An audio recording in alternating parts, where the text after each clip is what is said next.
prayer. Lord, the God of righteousness and truth, grant to our Queen and to our government, to members of the Legislative Assembly and to all in positions of responsibility, the guidance of your Spirit.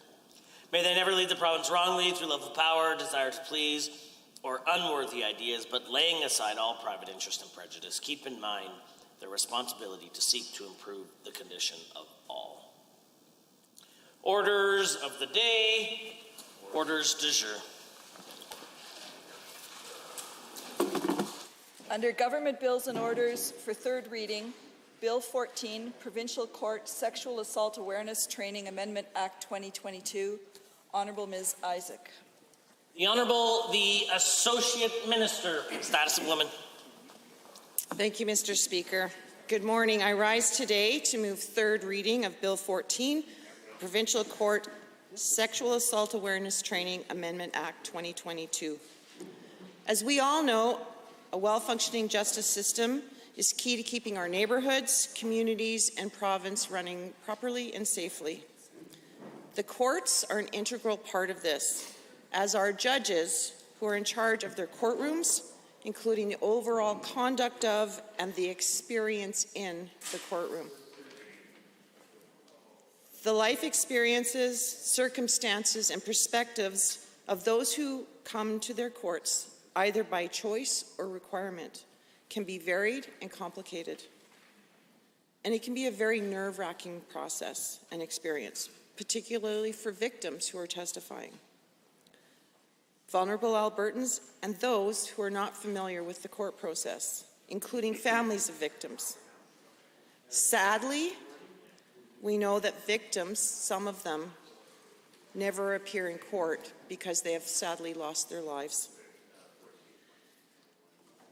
This bill is intended to help with this by making sure that those who apply to be a judge have to complete sexual assault law and social context issues education before they are eligible to be appointed. This will help set up the next generation of judges with the tools to understand the circumstances and life contexts of those appearing in their courts, including victims. This is intended to build trust that all those who enter the courtroom will be treated fairly and respectfully. By building this confidence, we will ultimately create greater confidence for victims to come forward and report. Greater reporting, in turn, will ultimately help us eliminate sexual violence. And Mr. Speaker, I am sure that is a goal that we can all agree upon. Thank you. Hear, hear. Honourable members, the Associate Minister of the Status of Women has moved second reading of Bill 14. Are there others wishing to join in the debate this morning? The Honourable Member for Edmonton Riverview has the call. Well, thank you very much, Mr. Speaker, and it's my pleasure to join the debate in third reading on Bill 14. I did speak on it earlier in the debate. But first, I'd just like to acknowledge that today is Red Dress Day, and I know that many of my colleagues, female colleagues, are wearing dresses, and just to honor missing and murdered women. And speaking of this bill today, of course, it's extremely appropriate that we are highlighting this deep concern in our society where Indigenous women and girls have, of course, suffered so much more, and there is profound discrimination to this day. And so I certainly stand in solidarity with my Indigenous sisters, and certainly want to shift our society into respect for women, whatever background, and certainly, of course, Indigenous women. And you know, I grew up in the north. I grew up in a small town in the Peace Country, Valley View, and we had a very large Indian reserve right next to us. Still is up in Valley View, Sturgeon Lake Indian Band, and you know, I saw really on a daily basis just discrimination. You know, I grew up, you know, I guess I was going into school in the late 60s, in the 70s, so, you know, many, many years ago. But I know I was profoundly impacted by what I saw all the time and how Indigenous people and specifically women and girls were treated. And it always disturbed me profoundly, and I think it is one of the reasons I made the decision to go into the social work profession, because I felt like things can be different. We don't have to have so much dissension and discrimination in our society, that actually we can be inclusive and supportive.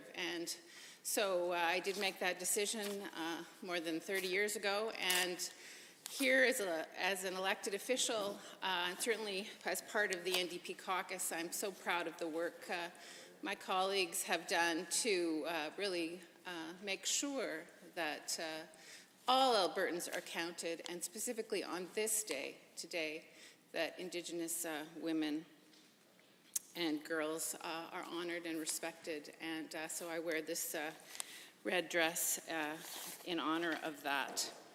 So we are talking about Bill 14, Provincial Court Sexual Awareness Training Amendment Act 2022, in third reading, as the Associate Minister just shared. And of course, this is this bill largely is a mandate for sexual awareness training for judges, which of course, you know, we on this side of the House think is an important move, and that we want to make sure that the judges in Alberta are absolutely fulfilling on this training and making sure that they understand and have an awareness, as it says, the sexual awareness training. This training follows the federal process, where the training is overseen and implemented by independent professional bodies. We would like it to be this way. I think that is, I'm not sure if that's explicitly identified in the legislation, but I think it's really important that it be implemented and overseen by independent professional bodies, and of course developed in consultation with sexual assault survivors. Because, you know, I talked about this yesterday, but we want to make sure always that there's nothing about us without us, right? Because who knows best about any particular issue is someone with that lived experience. So it's really important for survivors of sexual assault to be have input into, you know, what do the contents of this training will there be? Perhaps there needs to be an opportunity for sexual assault survivors to share their stories with the judges in the training, so they really see what these survivors have been through, and just to bring the import of that to them. Certainly we see that as very important, and want you know, the government to fulfill on that. Certainly, you know, on this side of the House, we've been somewhat concerned by some of the decisions that the UCP have made, in particular issues with the Victims of Crime Fund.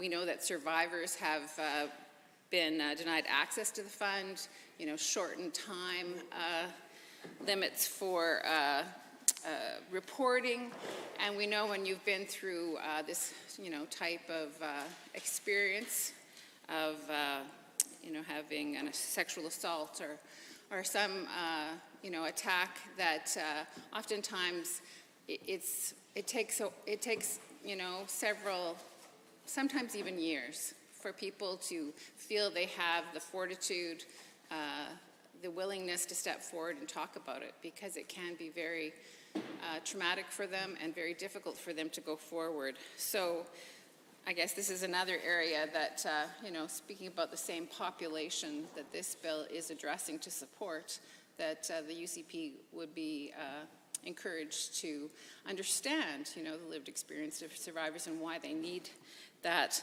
extended period of time. So certainly we know that, you know, judges are just like the rest of us, really. They grow up in this culture, and there is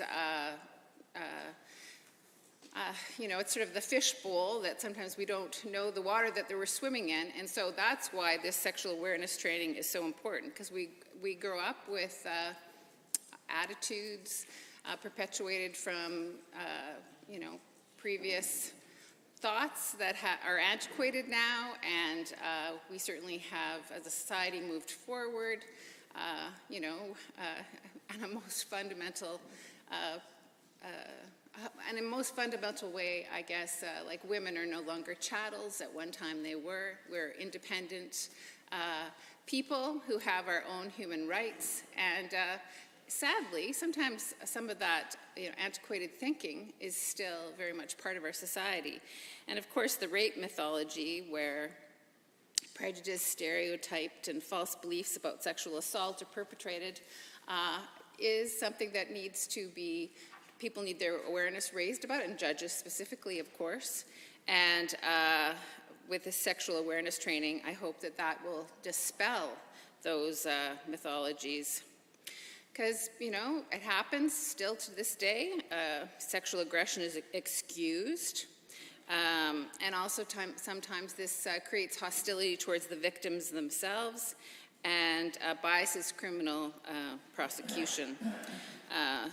These myths these rape myths can significantly influence the perspectives of jurors, the investigative process, judges, perpetrators of sexual violence, and victims themselves. Victims themselves, we know, blame themselves.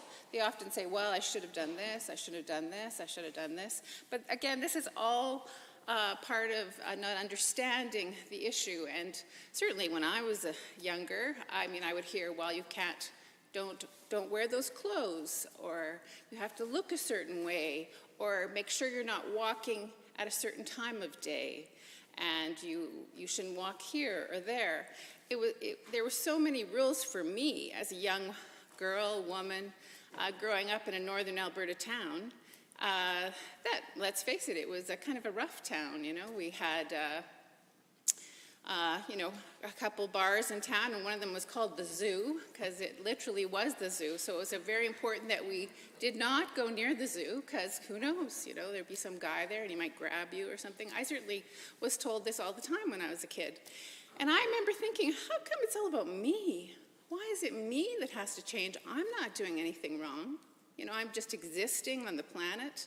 And why is it me that has to be so careful about what I do?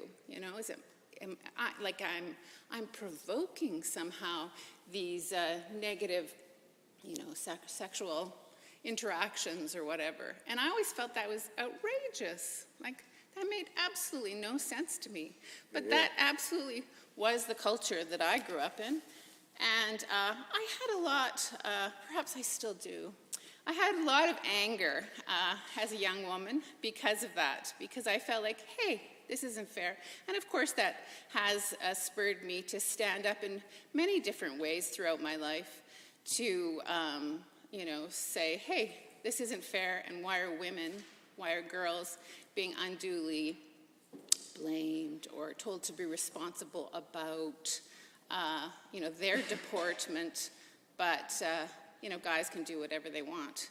And as a woman in her early 60s now, I still feel that rage, and I still feel how important it is for all of society to take responsibility. And I must say that things have shifted, certainly in my lifetime. It's not perfect. We certainly don't have equality in our province, in our country, in our world. But this, of course, initiative, this Bill 14, to have judges take sexual awareness training is a good step in the right direction. So I do commend the government for moving on this, because, as I've just articulated, so many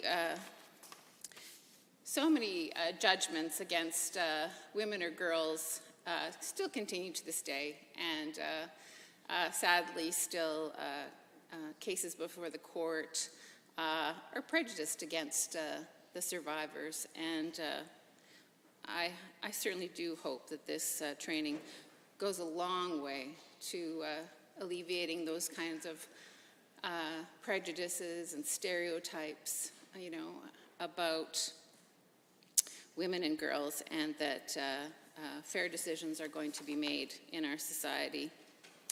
And of course, you know, I know the Associate Minister, I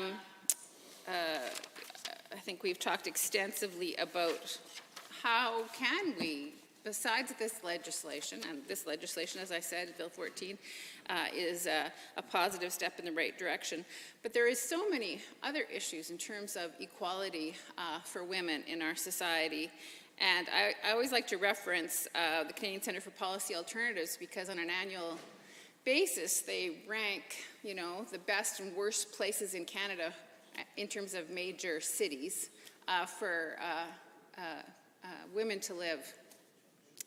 And of the about 25 major centers, it's the largest centers, Edmonton turns out to be 24th down the list. So, you know, it's not the worst, but it's only one up from the worst. And Calgary is the 23rd. And so again, you know, Alberta's major centers are not great places for women to live. And there's a multitude of reasons for that. And some of the metrics that this organization uses talks about economic security for women. So the income gap between men and women is most profound here in Alberta. Also women in leadership, in municipal government, in industry. Women aren't in those senior positions. It doesn't look at provincial government, it just looks at the municipal government. And so women in leadership is low. Reports of health and well-being, you know, self-reports by women, stress is extremely high, and you know, that's another huge issue and can really negatively impact women's lives. Another one is just personal security. That's another metric. So like intimate partner violence, police-reported sexual assault, police-reported criminal harassment.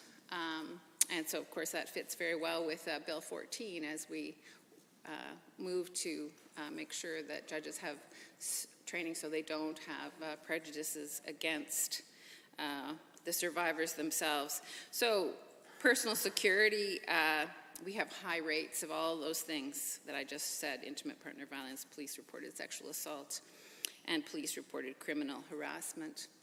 And so that's, you know, absolutely nothing to be proud of here in Alberta. You know, if we want, what's more fundamental than that? You know, the security of your person, that you can feel, you know, you can go out and walk on the streets, or go, out in the evening, or even in your own home. And, you know, we know that intimate partner violence is extremely high in our province. You know, what's that like to live with the threat of that? You know, to know that you may be hurt at any time. And so, of course, that is a negative indicator of a good place for women to live. And sadly, Edmonton and Calgary are, some of the worst places for women to live in Canada of the major centers. And then the fifth indicator is education, actually. And again, you know, Alberta lags behind other provinces. So it is, anyway, these are just some of the metrics that this study has used, the Canadian Centre for Policy Alternatives. And so I just commend the Associate Minister to look at this study and see, you know, bringing forward policies that really impact those indicators, because I think that that could make a huge difference for women in our province. And I just encourage her to, really look at some of these issues and also move legislation to support that. Certainly we know that, as I said, about the personal security, 1 in 3 women have experienced sexual assault, but only 1 in 10 report it. And again, I think it is a lot because of, women feeling exactly that prejudice against them. No one's going to believe me. There could be self-blame. themselves, and so they're not going to put themselves out there, and they'll think, okay, well, I did this and I did this. So it is like blaming the victim. The survivor themselves, says, maybe thinking in their own head that they are responsible for it. And so, it's so important that women feel that if they do step forward, then indeed they will be supported, and they won't be put before a judge who does, have those prejudices and, questions their integrity and, creates further trauma for them. Some years ago, when we were government, the Sexual Assault Centre had a campaign called I Believe You. And that one sentence is so important when you're working with survivors, because so many people don't believe them. Sadly, in my own extended family, I guess one of my cousins has happened to her, and I guess her mother didn't not believe her, but she didn't do anything about it. It was just like, oh, well, you're fine, minimized it. So, there's so many issues in our society about, women coming forward and not being heard about this. So this I Believe You campaign was, I thought, extremely powerful and really very respectful of the survivors themselves, because, certainly in my experience as a social worker, so many people that I worked with minimized whatever kind of abuse had happened come their way, and really didn't see them as themselves worthy of, being treated fairly. And so that was one of my jobs as a social worker, was to honor them, to believe them, to support them, to help them kind of take that apart and understand why that wasn't okay what happened to them, and that they don't have to be in relationships like that, or they're adults now, they have their own autonomy. They don't have to, make that okay. Because, that's the thing, is a lot of times people who are survivors of abuse sort of, make it okay what their abuser did. And that, of course, is not okay. So 1 in 10 only women reporting this, making sure that judges have that training, have that understanding. It will make a significant difference for survivors coming forward to share their stories, and then have justice done, very frankly, Mr. Speaker, so that this can't happen to someone else. I know that many survivors say, I came forward because I didn't want this to happen to anybody else, and good for them. They put themselves in harm's way, but good for them. Thank you very much, Mr. Speaker. Second reading of Bill 14. Oh, correction, third reading. Are there others? I see the Honourable Member for Lethbridge West. Thank you, Mr. Speaker. It's my pleasure to rise and speak to this bill. I am speaking to this bill in the month of May, which is Sexual Assault Awareness Week. And to that end, Mr. Speaker, I'm going to begin my comments about this legislation and the necessity for it with a story from one of my constituents. I'm just scrolling through to pull it up here. It's a social media post, Mr. Speaker, and the post itself was made to support a fundraising effort for the Child and Youth Advocacy Center, a place where children suffering from who have experienced sexual assault or sexual abuse trauma can go for their for better counseling services and an appropriate approach to supporting children through many of these traumatic events. My friend Melanie works with her husband, Courtney Atkinson, at one of Lethbridge's largest real estate firms. And in fact, the Atkinson team at EXP Realty Lethbridge and the Atkinson team at EXP Realty Medicine Hat have committed $100,000 to the Child and Youth Advocacy Centre to assist with their building costs. As Melanie's post notes, Christine Casey and Cheryl Paulmuller, among others, have raised enough awareness and money that the CYAC is currently functional with counselling service, and that is a good thing. That certainly began some years ago. But the centre is seeking monetary donations which will be used towards completing the physical space, a space that will make kids feel safe, comfortable, and heard. I'm going to just read really quickly from what happened to Melanie and what she was brave enough to share with the community in service of making sure that we have these sorts of support services available to people of any age, but in particular children. She writes that as a very young girl, I was sexually abused. And while I won't share the details of the abuse, I'm going to share my experience regarding the process after the abuse was identified. Melanie writes, in the early 80s, there wasn't so much education surrounding sexual abuse, in particular, what to look for, what to say, or how to support victims, particularly children, at least as Melanie writes from her experience.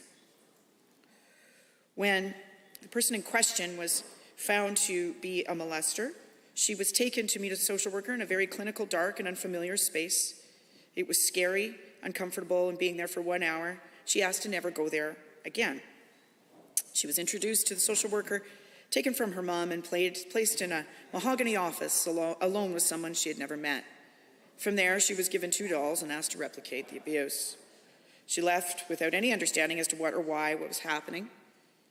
The counselor meant well, and the environment created was a product of knowledge at that time. And she writes, my quietness, discomfort, and stubbornness to go back for further session no doubt resulted in the man's 1-week jail time. She writes, I'm not sure if he was convicted, but I do know he did continue to abuse.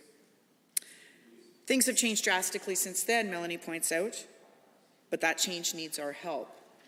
And this post then goes on to ask our community in Lethbridge and in southern Alberta to support the Chinook Sexual Assault Centre's efforts to fully fund the Child and Youth Advocacy Centre. Melanie writes at the end, I can tell you firsthand that had there been a CYAC, things would have been very different. How I was approached would have been different. The safety I felt in sharing my story would have been different. The outcome would have been different. The man in question would likely have received a harsher conviction if he received one at all, and less chance of abusing more kids. I share that, Mr. Speaker, number one, because it is my job, first and foremost, to come to this place and share the stories of my community, and that is one. And it came across my radar relatively recently because I have the honor and the privilege of being a friend of Melanie's. There are very few community endeavors where she and her partner Courtney Atkinson and Atkinson Realty, you don't see them in some way, shape, or form trying to do what they can to build community, whether it's in the arts, in social services, as we saw, or in downtown revitalization efforts. And I want to make sure that during this Sexual Assault Month of May, that we honor and lift up those voices, not only of the stories of what has happened, but what people are trying to do to make it better, and how people are channeling their impatience with what has gone before, with injustice of what has gone before, into doing something good. So here we see where the system failed this particular child in the 80s, and I think it does not defy imagination that the system, quote unquote, in many ways likely continues to fail children and their families, and certainly other survivors of sexual assault and sexual abuse. And this is why we need an appropriate counseling and support system in order to make sure that justice is both done and seen to be done and felt to be done by both the community, the family, and the survivor themselves. I will table later on the recommendations to the government from the Alberta Association of Sexual Assault Services. They provided recommendations some months ago to the government around the uses of the Victims of Crime Fund and appropriate counselling and support services for victims. Why is this important and germane to this bill? When I read through the language of the Act, Mr. Speaker, it struck me that we are spending this time making sure that judges have the support that they need, but we still struggle with how to ensure that victims of crime have the support they need. And judges get all this professional development training, and that is good and right, and nobody's saying there's a problem with it. And this bill is good and right, and I think is a step in the right direction as it coming as it does out of certainly anecdotal stories that I have heard of survivors coming forward and how they go through the criminal justice system, but also even stories that have hit the headlines. Coming out of our own province over the years, Justice McClung and the other fellow that saw fit to write some fairly egregious things in his decision that certainly action had to be taken by the federal justice minister because he was completely unfit to be hearing such cases and to be, had no comprehension of the concept of trauma, victimization, and so on. So this is good. In my view, there's a number of ways that both the federal government and the provincial government need to act to make sure that justices at all levels, whether it's provincial court, QB, or elsewhere, have the appropriate training in place. And I'm glad that the government has taken action in this way. The victims' rights movement in the United States came out of a development through the 1970s of two things. One was sexual assault and domestic violence survivors, primarily women, and the women's movement in the 1970s, finding that they were not appropriately heard when they got into court, if they ever did. And we note in the background provided by the Association of Alberta Sexual Assault Services that it remains the case that in only 5% of incidents of sexual assault or survivors in Canada report to the police, and the rate of attrition in sexual assault cases through the criminal justice system is very high. This obviously was also the case, and the women's movement grappled with this issues both in Canada and the United States. But then there was, in the United States, one event that precipitated even more action around the concept of victims' rights. And that was the assassination of Harvey Milk, who was the first openly gay elected person, as far as we know, certainly in the United States and quite possibly in Canada as well. And this was in the 1970s, really in North America. And he was assassinated by one of his fellow Board of Supervisors members in San Francisco. The city is run by a Board of Supervisors, not by a city council anyway. Mr. Milk's murderer got off in a very lightly through the criminal justice system, and there was an incredible just roar of action across the continent about what happened and how the justice system dealt with that murder. And as a result, then, that confluence of LGBT activists and the women's movement through the 1970s then became a societal push. Now, what ended up happening, of course, through the 1980s was this narrative of victims' rights was then sort of appropriated and for a long time, became an excuse for excessive criminalization and incarceration, such that the United States now finds itself with the highest levels of incarceration, really in the industrialized world, certainly among democracies.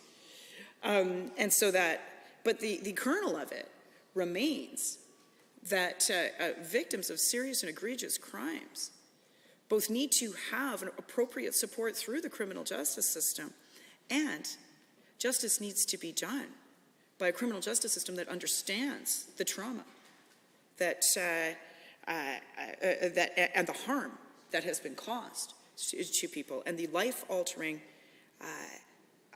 effects of those crimes upon people. So, fast forward to 2021, and here we are in the fall of 2021 with the Alberta Association of Sexual Assault Services proposing 6 recommendations for a new Alberta Victim Assistance Program that are specific to victims of sexual assault and sexual abuse in Alberta.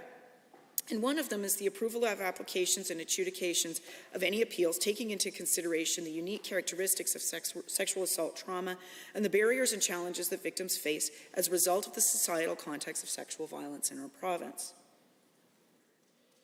There are a number of other recommendations in terms of victims of sexual offences being eligible to apply for benefits with no timeline restrictions based on when the crime occurred and be excluded from application timelines that may apply to other offence categories. Recommendation 3 is that the new program be a hybrid system that allows victims to access funded and community-based programs and services directly, and also provide lump sum payments to victims of sexual assault and sexual abuse. That the fund categories be expanded to include financial support during and after court proceedings. So again, these recommendations have not been taken up by this government. And it has been almost 2 years since the Victims of Crime Fund was raided to pay for other, no doubt virtuous undertakings by government and public expenditure, that being, of course, the expansion of Crown prosecutors. That is fine, Mr. Speaker, but we have left victims behind. And so I wish that the government would take up their support of victims with as much enthusiasm as they bring forward this bill. Because there is no question that victims of crime, particular egregious crimes of sexual assault and sexual abuse, continue to require that support. And it is owed to them. We owe it to them as a society. We owe all kinds of other things too, such as better education, better overall anti-poverty strategies, as the Honourable Member for Edmonton Riverview pointed out, in terms of what we owe in terms of a society to take care of one another and prevent these things from happening in the first place.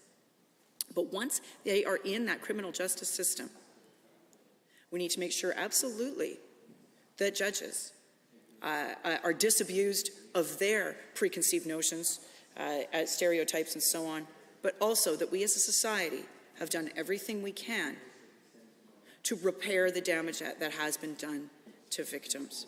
The victims' rights movement in the first instance was about ensuring that people who are victims of intersectional violence and abuse, coming as it does out of the LGBT and women's movements of the 1970s, we owe it to ourselves to remind ourselves of that history and to move forward knowing what we know and doing better. Thank you, Mr. Speaker. Honourable members, are there others at third reading? I see the Honourable Member for Edmonton Ellerslie has risen. Thank you very much, Mr. Speaker, and it is an absolute pleasure to speak to this bill, Bill 14, Provincial Court Sexual Assault Awareness Training Amendment Act 2022.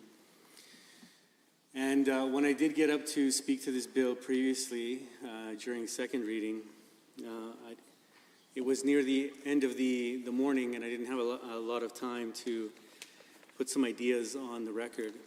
And so I'm very eager to get some on the record now. And I had ended by saying that last time I spoke to this, that, you know, I was raised by a wonderful mother. She was a strong Latina feminist.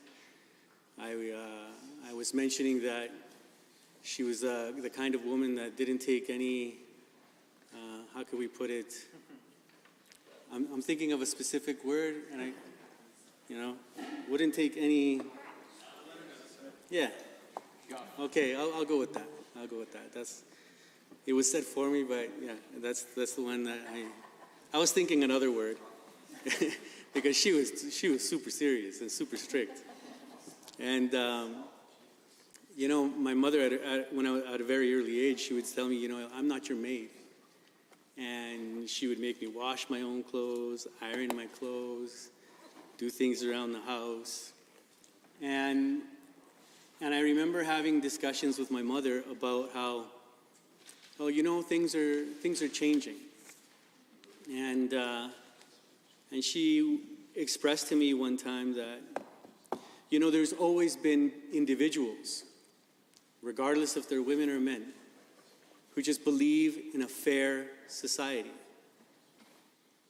And to my mother, the problem, amongst the many others, but when it came to the relationship between people of different genders, was of course patriarchy, when it came to her own personal experience. And I think that's the real problem, the underlying cultural, political, economic, social problem that we really need to address as a legislature. And that we have so much work to do. Of course, this bill addresses one particular aspect of our judicial system, and I will argue that it does not go far enough. But before I do that, Mr. Speaker, I just wanted to get a definition of patriarchy on the record so that we can think about this. And it's defined as a system of social structures and practices in which men govern, oppress, and exploit women. And I go back to the comments of my mother and think that, well, you know, there's always been individuals who have been against the oppression and exploitation of women, but those people just haven't been in positions of power to actually change the law, to actually make a difference in changing the way that women are viewed in our society. And I'm grateful that we've come a long way. But I would argue that even back then, there were people who knew that it was wrong. But they just weren't the majority in order to make the change happen. Now, the fact that women used to be considered property of a man, there were people who were against this. There were people who were against it. But they just weren't in positions of power to make it into law, to recognize a sovereignty of a woman and the rights that a woman had. Now, luckily, we've made significant advances because, and I think it has been because of the juxtaposition of patriarchal power and those who are consistently challenging it. Those who see that it is wrong to have a patriarchal mentality. And by that, I'll go back to the definition, that think that somehow it is appropriate to govern and in terms of oppressing and exploitation of women, that somehow that is right. So I want to be firm on the record and say that, you know, this is an all right piece of legislation for me. It's all right. It's definitely a step in the right direction. However, one of the things that I haven't heard it in debate up until now and defended by the government or anyone in cabinet, is that why the existing judges don't have to go through this training. Like, that's what I find just highly questionable. If you agree that sexual assault awareness training is indeed necessary, why is it then only applicable to new hires into the judicial system? I just can't understand that. And that somehow, you know, those that have already been in the system are somehow grandfathered in, and they aren't going to have to go through the training. Because those are the people that indeed need to be changed. Need to understand that this is something very important in order to address, because as has been described by several of my colleagues on this side of the House, we're dealing with the actual impact on survivors of sexual assault. The other aspect that I find questionable is that I believe it was last night in committee, there was an actual amendment that talked about involving individuals who are sexual assault survivors. And this was actually turned down by the members on the other side of the House. And I can't understand why.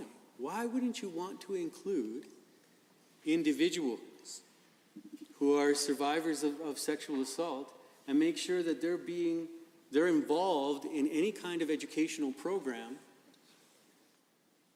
especially for judges? And I think that, of course, this is an educational program that perhaps everybody who is in public service should have to go through an educational program like this. And I think that we really need to question ourselves as a legislature, on all the work that needs to be done in order to really rid our society of patriarchy and the oppression and exploitation of women. We have a long way to go, So I think that, I don't want to get too partisan on this, but there's a lot of questions that I have when it comes to the actions of this government. And it's important that we address these. But of course, I haven't heard in the debate responses to these particular queries. And I think that the Alberta public is due these answers. And it's really important.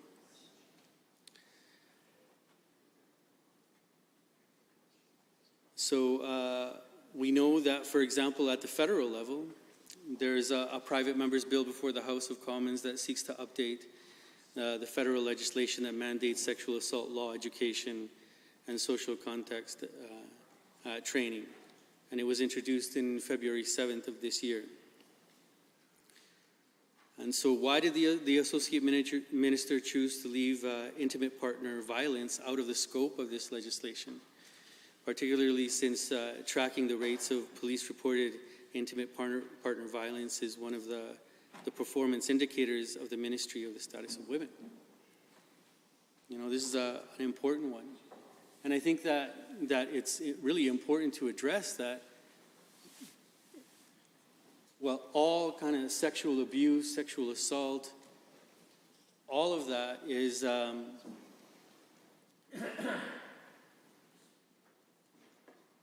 enabled, I would say. That's the word that I'm really looking for.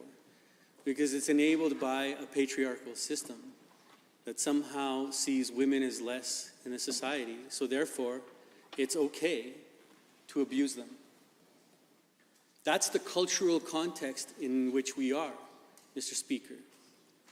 And that's the cultural context that a lot of individuals, and specifically men in our society, actually justify their actions when it comes to intimate partner violence.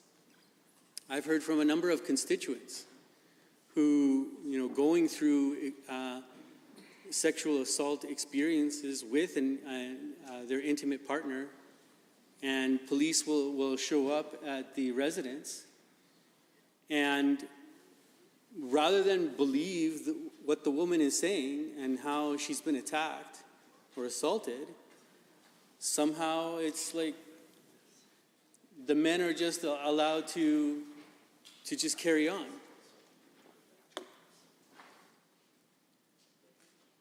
So even within our police system, we need to make sure that we are doing more to address and educate people when it comes to sexual assault awareness, and especially when it comes to intimate partner violence. As was indicated by the member from Edmonton Riverview, Edmonton and Calgary are one of the worst cities to live in when it comes to for women, and this is one of the factors. This intimate partner violence is one of the factors. So it's surprising that the associate minister would leave this out of the legislation. The Court of Queen's Bench undertakes training for federally appointed judges and new judges. So then it begs the question, what body is responsible for the training of judges and justices of the peace in the provincial court? Who's actually going to take this on? And that's why the proposed amendment last night was dealing with this. How is this going to be done? Who's going to participate? Are individuals who are the survivors of sexual assault going to be permitted to at least provide insight into the education program? And I think that's something that would have been really good for the associate minister to actually include in this piece of legislation. But of course, as with other bills, and I can only imagine that perhaps the associate minister will be like, well, this will be set in regulation. And of course, we on this side of the House are left to just having to trust, and the Alberta public is just having to trust that the government is actually going to include this in regulation. But we have no indication as to whether it will be or not.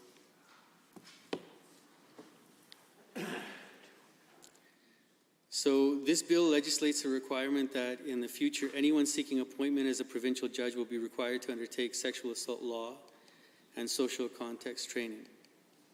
So who will be responsible for this training, given that they are not yet judges? And how much is this expected to cost, and how will those funds be delivered to the delivering bodies? How will it be guaranteed that the pre-training and post-training will line up and ensure cohesiveness in the justice system, particularly for sexual assault and intimate partner violence cases? So, of course, these are some of the questions that we still have, I would say, unanswered when it comes to this piece of legislation. Any other members looking to add to debate? I see the honourable member from Edmonton, Castle Downs. Thank you, Mr. Speaker, and it's nice to see you in the chair this morning. I rise today to speak to Bill 14, the Provincial Court Sexual Awareness Training Amendment Act 2022. Like my honourable colleague, I also want to acknowledge that today, May 5th, is Red Dress Day. Today is a day that brings awareness and calls to all Canadians to speak about violence against Indigenous women, girls, and gender-diverse people. I think that that's important to note, specifically regarding this debate. This is a call to action, and I think that when we look at our judges and our justice system, there's so much that needs to be done, and I think that seeing a requirement for sexual assault and social context training to be in order to be appointed as a provincial judge is a wonderful first step. However, I've been on the record before that I believe that this is something that should be extended to all sitting judges. I believe that we in Canada have made progress when it comes to awareness and rights. However, it's fairly new still, Mr. Speaker. It wasn't until 2016 that we celebrated the 100-year anniversary of women's right to vote. I proudly wear my mace pin that has the 100 years as a woman in politics. It's something that I absolutely do not take for granted. But that's new in Canada. And I think that we need to ensure that the education is happening to those that have such an impact on individuals that have suffered often traumatic crimes.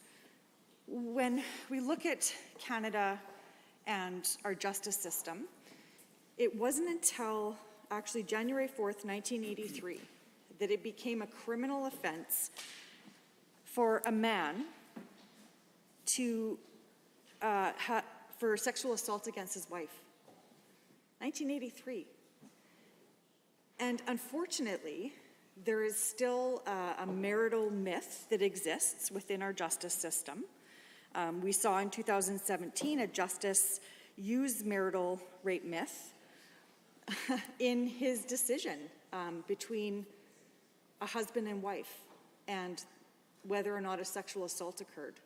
His ruling quoted incredible, disgusting remarks about this marital myth. That's 2017. It was put on the record that it was clear to him that her allegations were an attempt to influence the family law proceeding that was before the courts at the time. That a woman couldn't claim sexual assault from her partner, and that the intention was to have an outcome and an impact on their family law court matter that was before the courts. And I can tell you that this is something that occurs today. This was 2017. There's many, many myths that exist around sexual violence, sexual assault, sexual harassment. There's so much language when it comes to definitions of consent and an understanding of rape culture. And we're still at a place where it's upon the victim to defend themselves and to provide enough context and understanding about what's happening in this situation. And that's by the time it gets to court.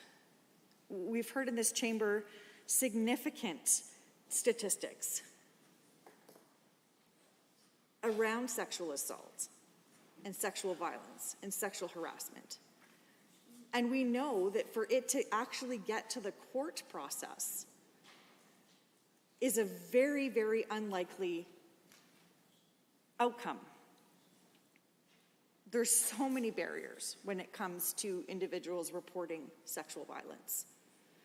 When we look at sexual violence on men, the stigma that exists to even tell someone that it occurred. We have a society that has so much judgment around sexual violence, sexual assault, sexual harassment. And so to be brave enough and courageous enough to tell someone, and then hopefully that individual is believed. Because hearing the words, "I believe you," can have such an impact on what happens next. I know that as a social worker, I participated in group training. It was a program that was between Children's Services and the Edmonton Police. And it was specific around children and sexual abuse. And I can tell you that the experience of listening to the police officers and the anxiety that they indicated they got when they received a call and it was child sexual abuse. Many indicated that they did not feel equipped to respond to that call. And it's because there wasn't an education, there wasn't an understanding of how we support individuals that are reporting sexual assault. So this training was for those that expressed an interest in wanting to come forward and have more understanding and be able to better respond to those calls. When we look at Bill 14, it shouldn't be a choice. We look at the existing judges that are out there, and I think that having this training would be so beneficial to Albertans in better outcomes. And it would have a ripple effect on those that come forward, those that report. And I think that this is a good first step, but it could be so much better, Mr. Speaker. And with that, I'd like to end my remarks. Thank you. The honourable member for... Oh, sorry, I thought maybe West Henday was rising. Are there others? Seeing none, I am prepared to call the Honourable Minister, Associate Minister, to close debate. Honourable members, having heard the question as proposed by the Honourable, the Associate Minister, the Status of Women, on third reading of Bill 14, Provincial Court Sexual Assault Awareness Training Amendment Act 2022. All those in favor, please say aye. Aye. Any opposed, please say no. In my opinion, the ayes have it. That motion is carried and so ordered. Bill 14, Provincial Court Sexual Assault Awareness Training Amendment Act 2022 is now read a third time.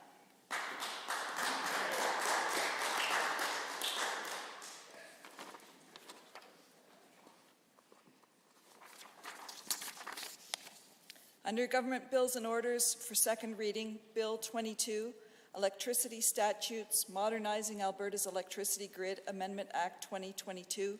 Adjourned debate, Member Irwin. Are there others? The Honourable Member for Edmonton West Henday has risen. Well, thank you, Mr. Speaker. It's a privilege to rise to speak to Bill 22, the Electricity Statutes, Modernizing Alberta's Electricity Grid Amendment Act 2022. It's a long name, but I think that within it we see some changes that are quite reasonable and positive. You know, in this bill, we see some proposals that are likely to modernize Alberta's electricity grid, and if implemented, will likely have positive long-term impacts on our electricity system and impacts for Albertas across the board, whether we're talking about opportunities for investment or opportunities to have more affordable electricity. Excuse me.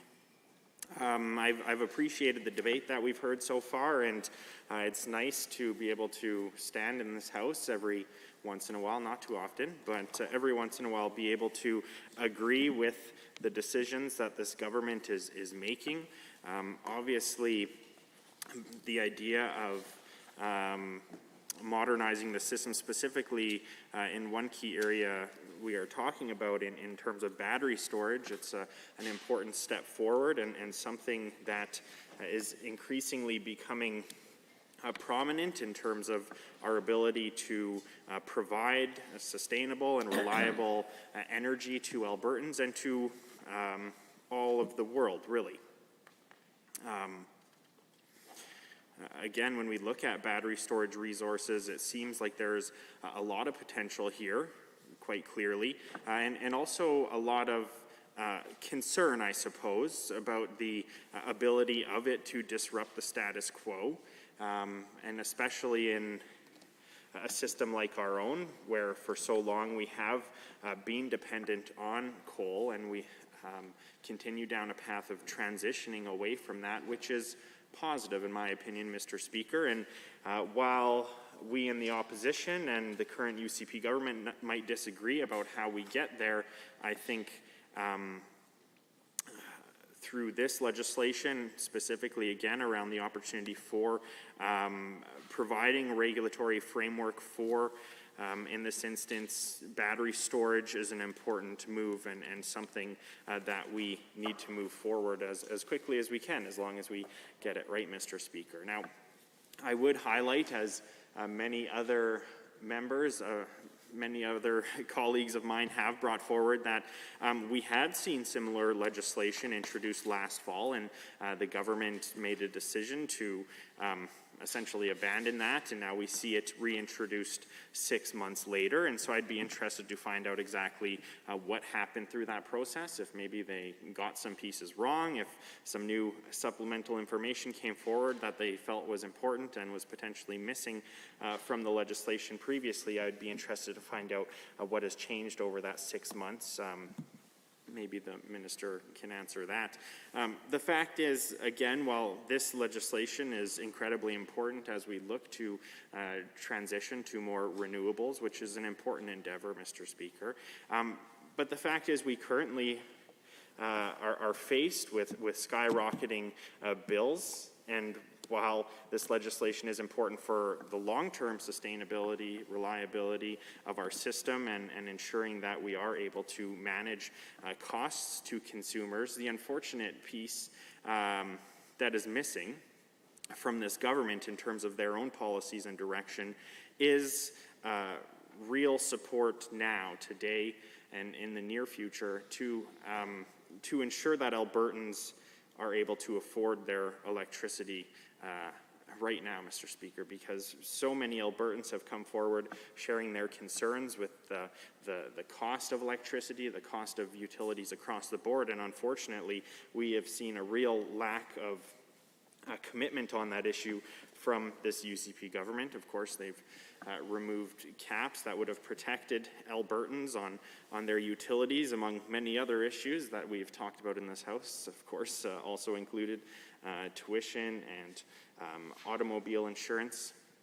You know, these are all impacts or costs that are having consequences for Alberta families because this government is so unwilling to take action on those. And so I really hope that you know, this government has been able to implement or pass legislation regarding rebates for utilities that in the near future, you know, it should have happened weeks, if not months ago, Mr. Speaker. We've been talking about it for several months now, and the government has made that commitment several months ago that Albertans would see rebates and support on their utilities, but unfortunately that hasn't been the case so far. And so now that they have that opportunity, hopefully we will see that very shortly. Better late than never, I suppose. But the fact is, thousands of Albertans are currently being cut off from their utilities. And that is simply not acceptable, and this government must take action. But I will digress from that point for now, Mr. Speaker. I do want to get back to Bill 22 and look at some of the main areas that are being considered through this legislation. Defining energy storage is a big one and something that is incredibly important as we consider moving forward with the regulations and ensuring that we are able to set up a system that provides opportunities for companies to join in on this important work and to, I guess, have the certainty that Alberta has the framework in place to ensure that when they are coming to the government with proposals for whether it be renewable projects or energy storage projects, that the framework is in place to support that work and to ensure that their investment is well placed. Another main area in here is the self-supply and export piece, which is another very important piece to this legislation. And beyond that, requiring distribution facility owners to prepare long-term distribution system plans, which will have to receive regulatory approval. And finally, sections dealing with the dissolving of the balancing pool. And so, you know, when we look at preparing for the long-term distribution systems plans, again, this is an important piece along with energy storage to ensure that the market is going to work effectively and that it's sustainable and that we aren't creating any, I guess, undue issues as we transition to a grid that is more based on renewables and less on the traditional burning of fossil fuels, or specifically coal generation. And so again, these are issues that we in the opposition take very seriously. It's important that we do make that transition. And so ensuring that there is legislation and a framework in place is very important. Again, when we look at the move to define energy storage, the lack of definition previously prevented effective regulations and made these storage projects more difficult to move forward. And so this will provide certainty to Alberta investors, or investors that are looking to Alberta for opportunities. Now, the International Energy Agency states that global installed storage capacity is forecast to expand by 56% in the next 5 years to reach over 270 gigawatts by 2026. And this is an incredible figure, in my opinion, Mr. Speaker, and something that we can't take lightly. I think that as Albertans, we want to take part in this energy transformation, and we need to ensure, again, that the regulatory framework is in place to be a part of that. We see investors and institutions increasingly looking to opportunities to invest in renewable and less so in the more traditional generation, specifically, again, looking at coal. And while we look to make that transition, it has always been a concern in terms of reliability. And so the move to provide opportunities and a framework for energy storage is so important as we move forward. Again, the main driver for this is an increasing need for system flexibility and storage around the world to fully utilize and integrate larger shares of variable renewable energy into power systems. There's no doubt that there are concerns about reliability with our renewable energy options, and while Alberta is, I would say, one of the best places in the world to consider building a renewable energy project, whether we're talking about solar, whether we're talking about wind, there are issues in terms of ensuring that system is reliable and available to all Albertans at any time of the day, no matter when they need it. And so this move to define energy storage, again, is an important move that I completely support. But I do wonder as well why it took quite this long and why we saw the legislation come forward in previous sessions or about 6 months ago, I believe, and didn't see that move forward at that time. I think that there's many opportunities for investors that will be enabled by this framework, specifically around the idea of value stacking and opportunities to potentially make more money based on when we are releasing that energy back onto the market. And so I can appreciate that as well, more opportunities for investors. And sorry, Mr. Speaker. So again, while we may disagree quite often about specifically how we transition away from coal-fired generation and how we support those workers in that transition, and potentially even what projects we might believe to be the way of the future in terms of whether it's renewable and how we support those investors to bring their dollars and those jobs to our province. I think at the end of the day, with this legislation, it is ensuring that there is framework in place to support a sustainable energy market into the future, to, in the long term, provide relief to Albertans. But, Mr. Speaker, the fact is, while this is good news for our economy and our electricity system in the long term, Albertans are expecting more from this government when it comes to support in the short term for so many who have been affected by the pandemic, and the job loss and the loss of economic opportunities have left a lot of Albertans feeling the pinch, and they need support today.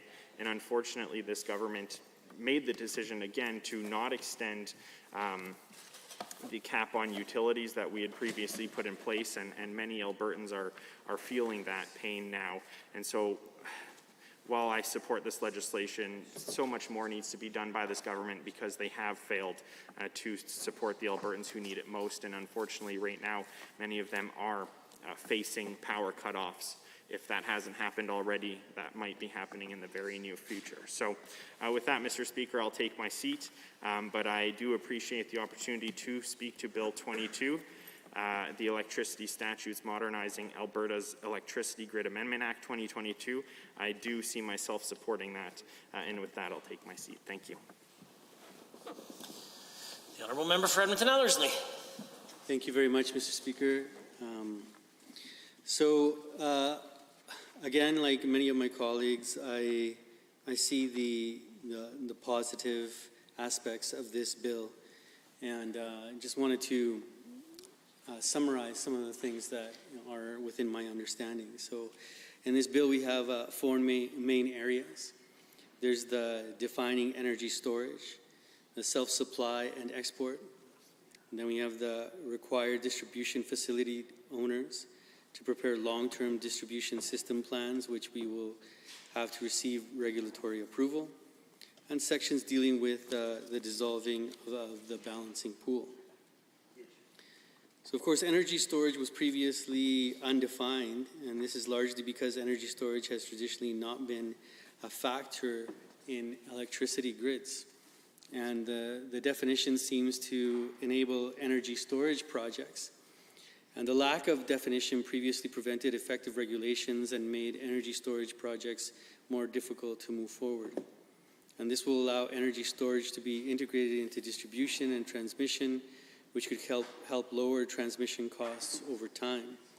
And the energy storage will also be important to guarantee reliability and lower power costs going forward.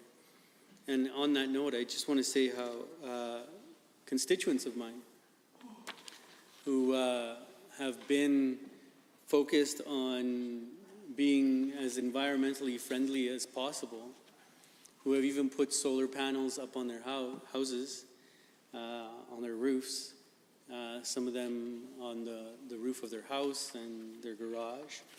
And one of the things that they would constantly talk to me about is, okay, well, being able to, being off-grid, but then also being able to sell some of that energy back into the system. So this is an important step. I think that those constituents that have been ahead of the game for a while now, because I'm talking about constituents that have had solar panels on the top of their house for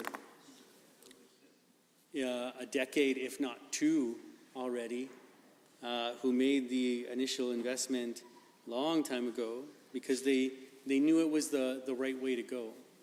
And that, so they'll be happy to know that this government is catching us up in legislation by actually defining energy storage into, bringing that into the bill. So I think that those constituents will be highly supportive of something like this. And then, of course, that will truly help the industry as a whole, or the economy as a whole, as it involves several industry players to help move in that particular direction, which will bring us to more environmentally friendlier practices here in the province of Alberta. So that I highly encourage that this government is doing. The bill defines energy storage to recognize the unique role energy storage can play in our electricity system and support more energy storage projects to go forward. And then the Electric Utilities Act defines energy storage resource as the energy that is stored for the purpose of energy storage as separate from a generation unit. It says the component of an energy storage facility that uses a technology or process that is capable of using electric energy as an input, storing the energy for a period of time, and then discharging electric energy as an output, and includes a share of the following associated facilities that are necessary for the safe, reliable, and economic operation of the energy storage resource, which may be used in common with other energy storage resources. And in the Hydro and Electric Energy Act, it defines an energy storage facility as a facility that uses any technology or process that is capable of using electric energy as an input, storing the energy for a period of time, and then discharging electric energy as an output. And the Alberta Utilities Commission Act brings energy storage under the Alberta Utility Commission's process and clarifies how storage has to follow the rules and mandates of the electricity market.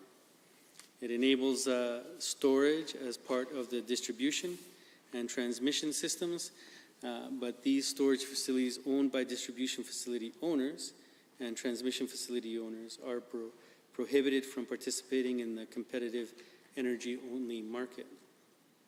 And they recover their costs through the guaranteed rate of return that they receive from other transmission and distribution infrastructure. So to go that route of DFOs have to prove that a competitive option is not in the public interest or possible. And this does not currently apply to the transmission facility owners, of course.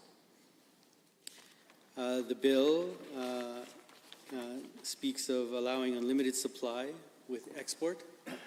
And of course, it defines under the Electric Utilities Act production of electric energy on a property of which a person is the owner or a tenant, where any of the electric energy is consumed on that property by the owner or tenant. And given the minimum scale of 5 megawatts, this will likely only affect industrial consumers.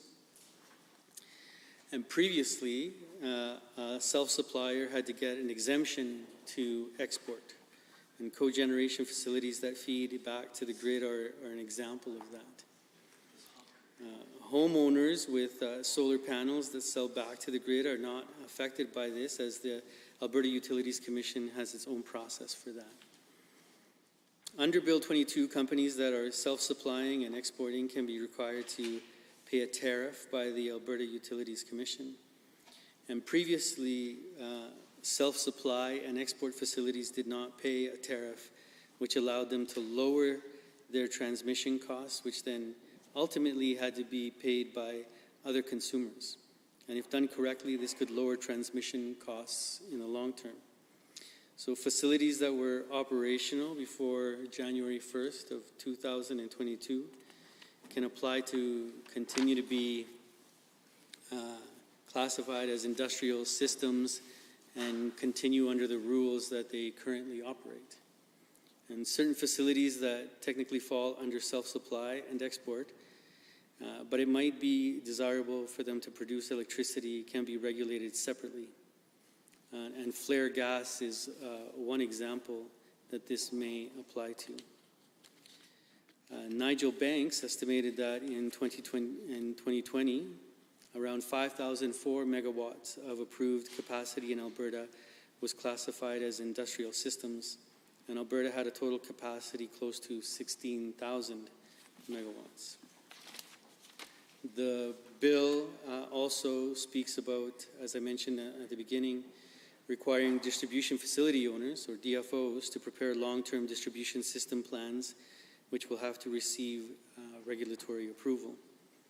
And the model is in place for transmission, and this can help with planning for the transition to increased electrification, such as more use in electric vehicles, for example.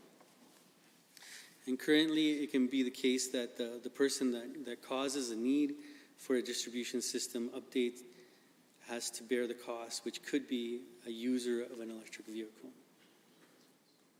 It does require distribution facility owners to consider non-wire alternatives where they are economic. and the Act does not define non-wires. The Hydro and Electric Energy Act definition of transmission lines includes wires, or transmission line, which means a system of arrangement of lines, or wire or other conductors and transformation equipment wholly in Alberta whereby electric energy, however produced, is transmitted in bulk and includes the transmission circuits composed of conductors that form the minimum set required to so transmit electric energy. And insulating and supportive structures, substations, and operational and control devices. The bill also talks about sections dealing with the dissolvement of the balancing pool. So it allows an administrative fee to be charged to finance the Alberta Utility Advocate, and the advocate was previously funded through the balancing pool. So the fee would go on Albertans' bills, but it would likely be rather low or not impact Albertans substantially, and moves the administration of small-scale generation from the balancing pool to the independent system operator. So according to the government, it is intended to work the same, and owners will likely not notice the difference. So the balancing pool used to contract the bidding to an independent contractor, the independent operator will do the same and bid into the market the same way. And it allows the government to designate an entity to make regulation with regard to municipality-owned utilities, such as payments under the payment of tax under the Income Tax Act, the federal level, or the Alberta Corporate Tax Act, or other payments that would have gone to the balancing pool. Previously, the power was with the balancing pool. So, of course, this is the I would say, type of second reiteration of this particular bill. The minister took a while in having to bring back this particular piece of legislation, and essentially the previous one was just kind of like abandoned, and now he's brought back this similar bill. So I think it's important to highlight the differences between the last bill and this one. And of course, the previous bill had no provisions dealing with the dissolvement of the balancing pool. So it's, it would, rather than the highly charged rhetoric that we are getting from the associate minister, it would be ideal if he could actually bring insight and into the debate on why this is being included now, and so that we could hear it from his own perspective. Under the previous bill, there was no provision for current industrial systems to apply to continue under their current arrangements. So these are some of the questions that I have of the minister. And on that note, I would just say that the debate on this particular bill has been highly charged. And I understand, Mr. Speaker, that on both sides of the House,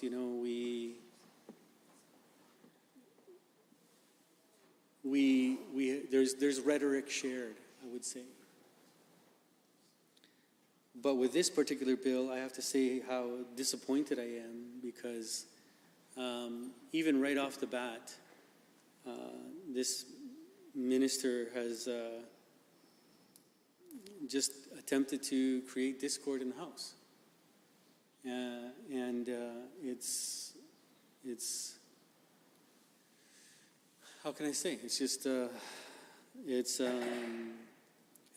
well, what I will say is that the minister, and including in question period, makes personal attacks on the critic for that position. And I would really appreciate it if this minister could really stick to the legislation, as I have tried in debate, on this particular Bill 22 to discuss the issues, understand why in this reiteration of the bill specifically he is going to be canceling out the balancing pool and the insights that he has gained from stakeholders perhaps on why that is the most appropriate move to make. As I've mentioned before in debate, one of the ideological perspectives of the members on the other side is that by introducing competition, it will bring the price down. And honestly, since 1996, this has not been the case for a lot of Albertans. When we moved from the traditional system to the market-only system, it was promised that the price of electricity would go down, and of course that's not what we're seeing. And it's like they've had since 1996 to actually demonstrate this with fail. Thank you, Mr. Speaker. The honourable member for Calgary-Boular-McCall. Thank you, Mr. Speaker. I rise to speak to this Bill 22, which actually makes a number of positive changes to modernize our electricity grid, and I'm sure that if done correctly, these changes will have positive long-term impacts. However, we have also seen that Albertans are struggling with the rising utility costs, and they're looking for something in terms of relief that they can avail right now, and the government so far has been dithering on that file, and they have used the debate on this bill to make accusations that somehow the rising utility costs are because of overbuilt in transmission system that we are responsible for, or somehow that coal-fired plants that were retired earlier than their actual retirement date, which was done under our government, that is the reason for the soaring energy prices.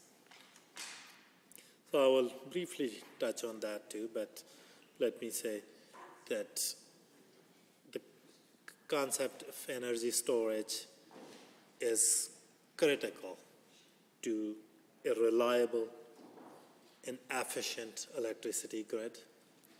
It is critical to reducing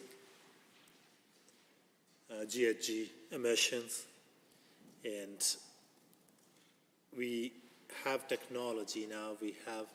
There are enough technological developments that where we can produce energy when conditions are favorable through solar, through wind, and through renewable resources, and we can store it for a later use.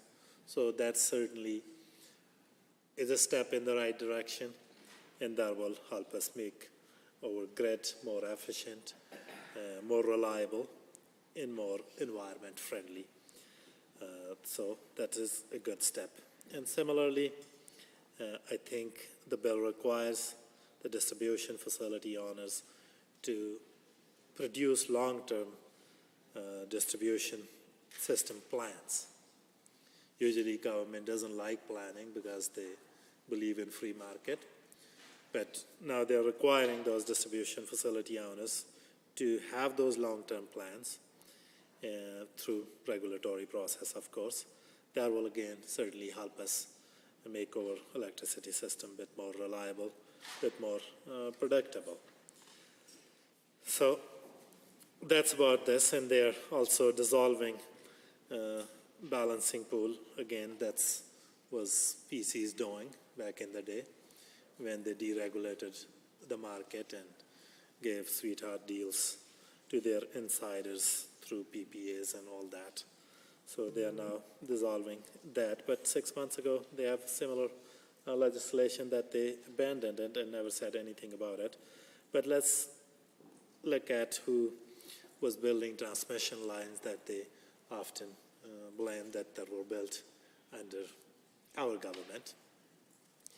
I was elected 7 years ago today, and I don't remember in those 7 years that there was any major transmission project undertaken.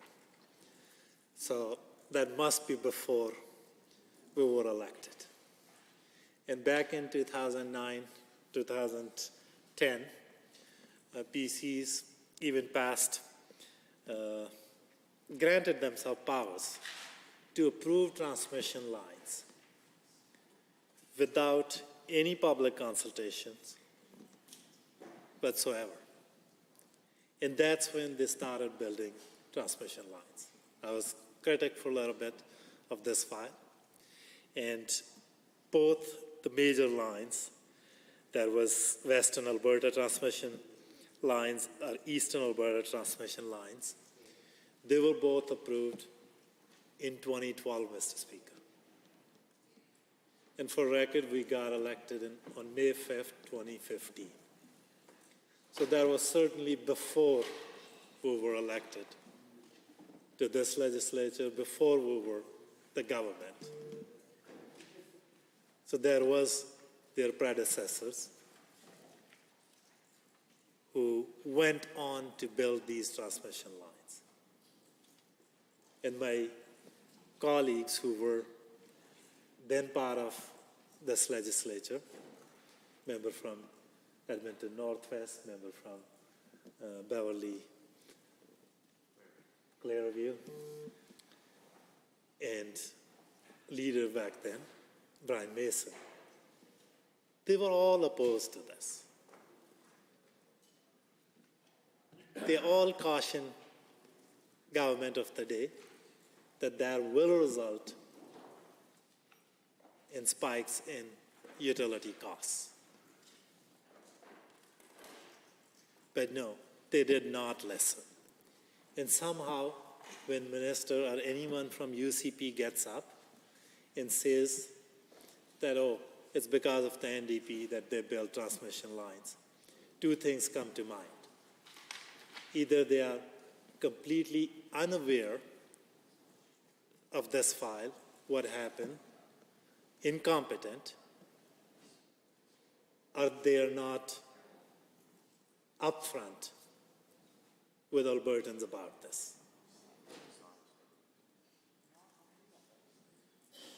I find it dishonest that government will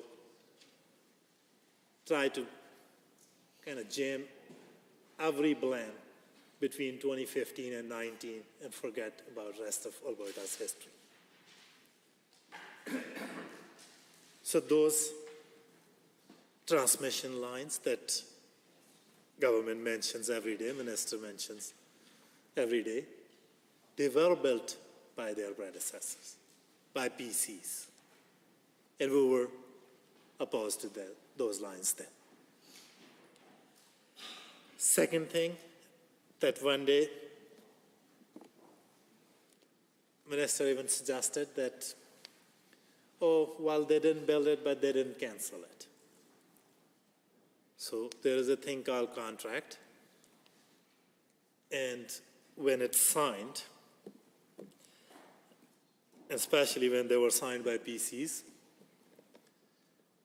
they were so onerous and restrictive to get out of, that it would have cost Albertans more to get out of those contracts.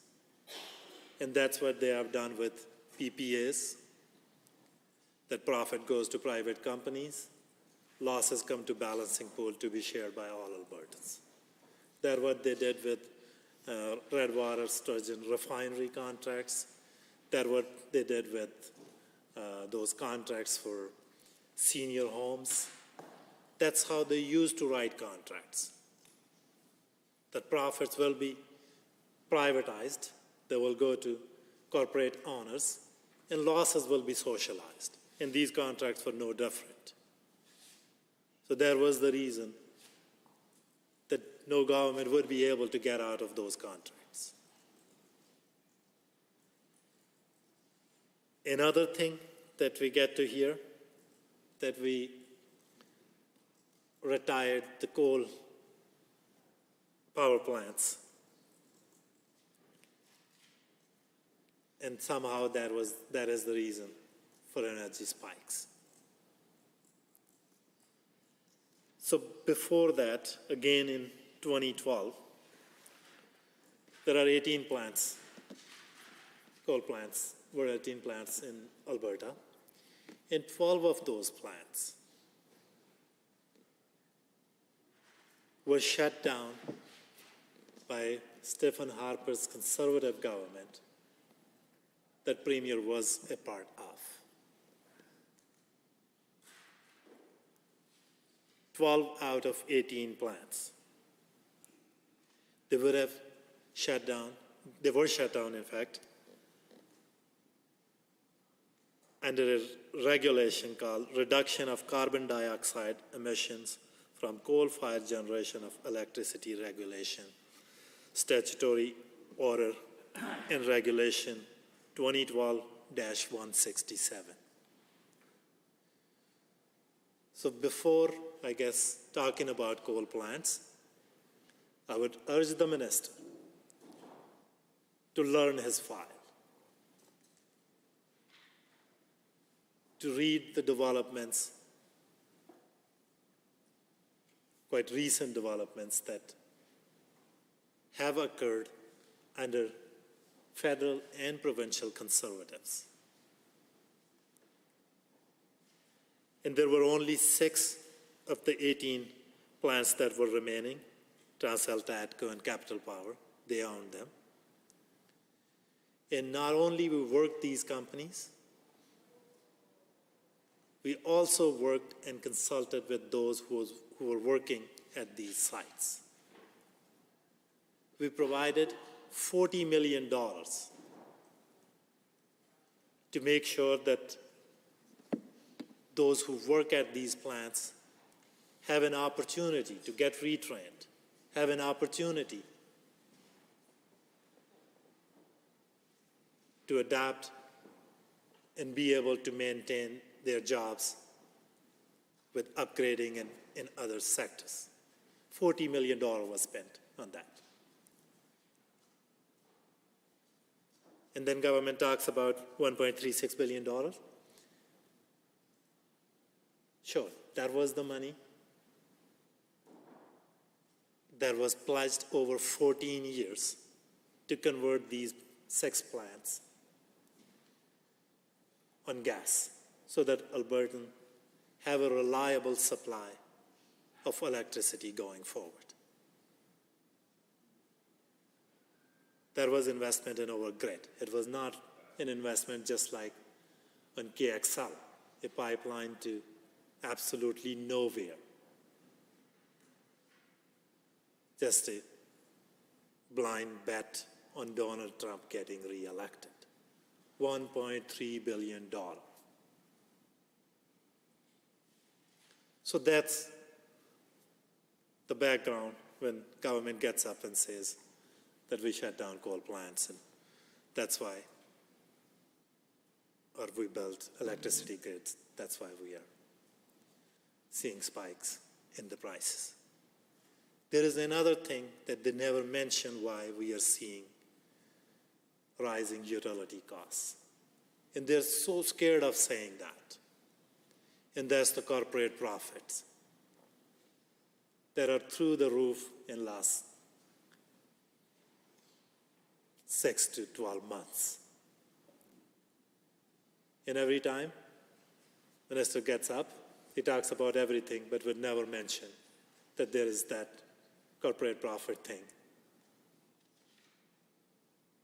That is the reason one for rising utility costs. And then for last 3 or 4 months, minister has been promising rebates, and he has not been able to get that right, get that $50 check. He has not yet figured how to send that to Albertans. So changes as they stand in this legislation are good, but I don't trust this minister or this government that they will be able to get it right. And it's important that we get these changes right and we make sure that our grid has storage capacity, and whenever we can, we utilize more wind, more solar, more renewables, and save them so that we can use them at a future date. That will help us reduce our greenhouse gas emissions as well. And that is good for our grid, and that is good for our environment as well. How much time, Mr. Speaker, do I have? 8 seconds. Thank you. Are there others? Seeing none, I am prepared to call the question. Honorable members, on second reading of Bill 22, Electricity Statutes, Modernizing Alberta's Electricity Grid Amendment Act 2022. All those in favor of the motion, please say aye. Aye. Any opposed, please say no. In my opinion, the ayes have it. That motion is carried and so ordered.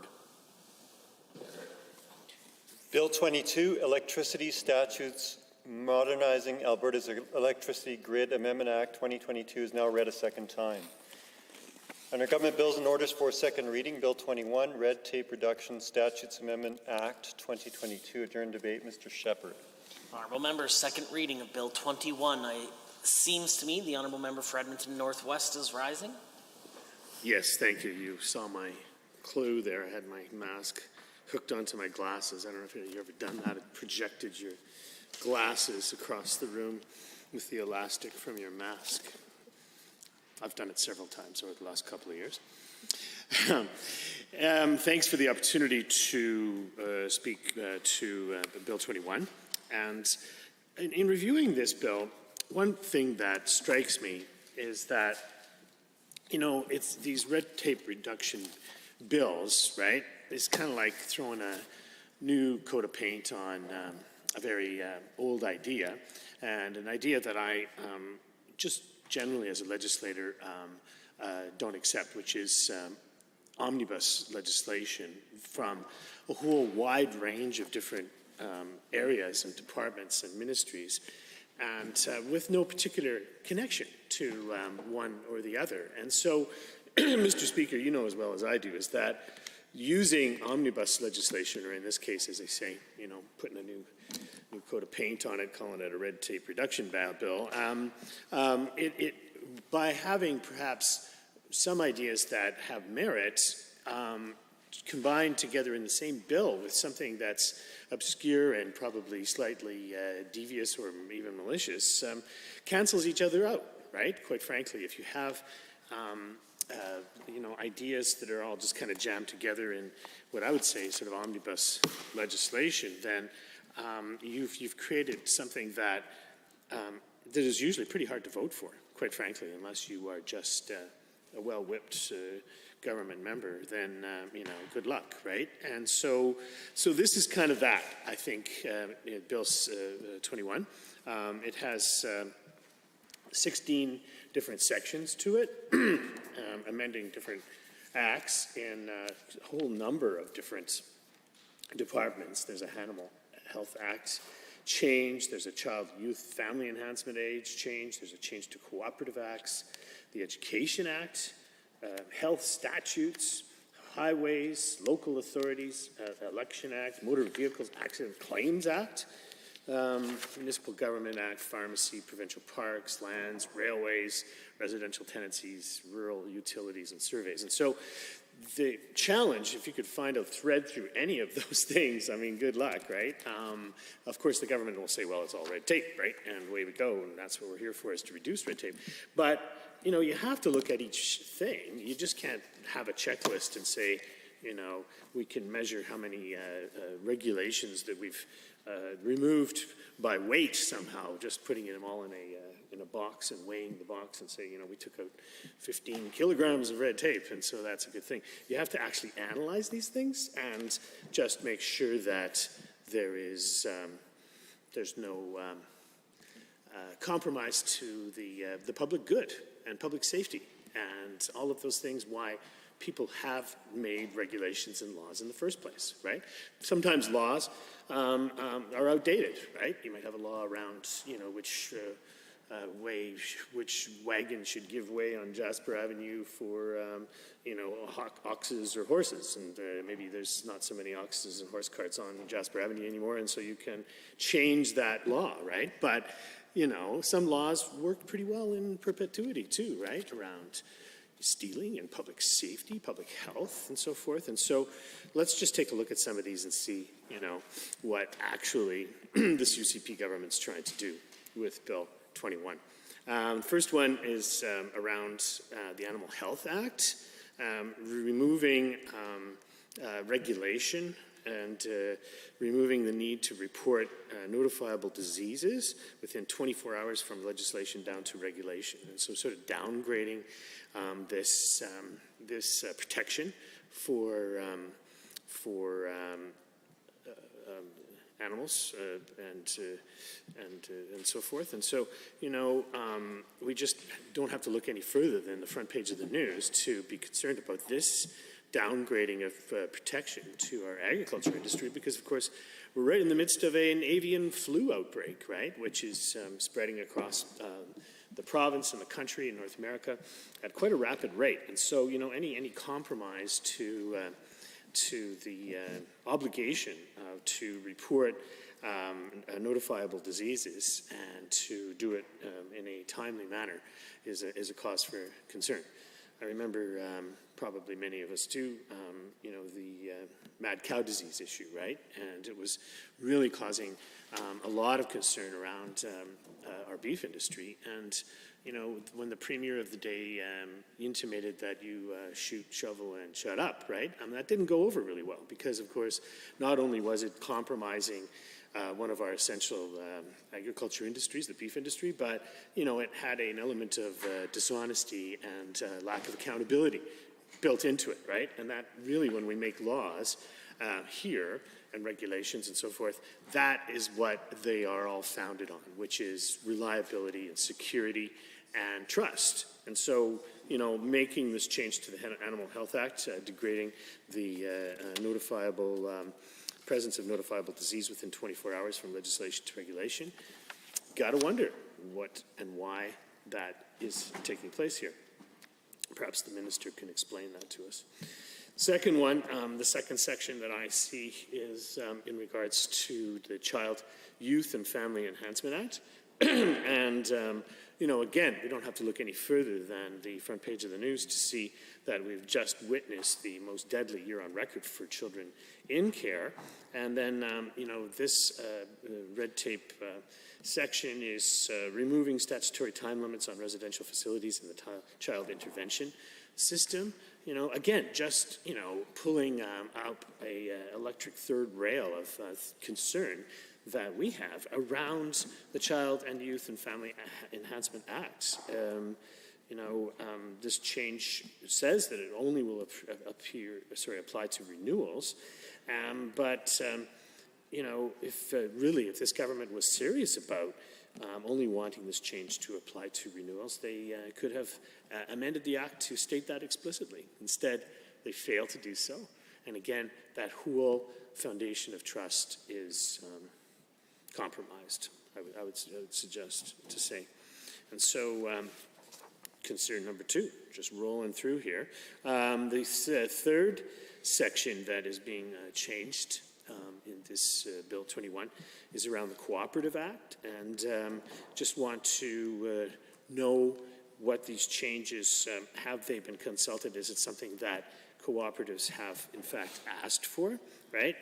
There's so many different versions of cooperatives, Mr. Speaker, as you probably know.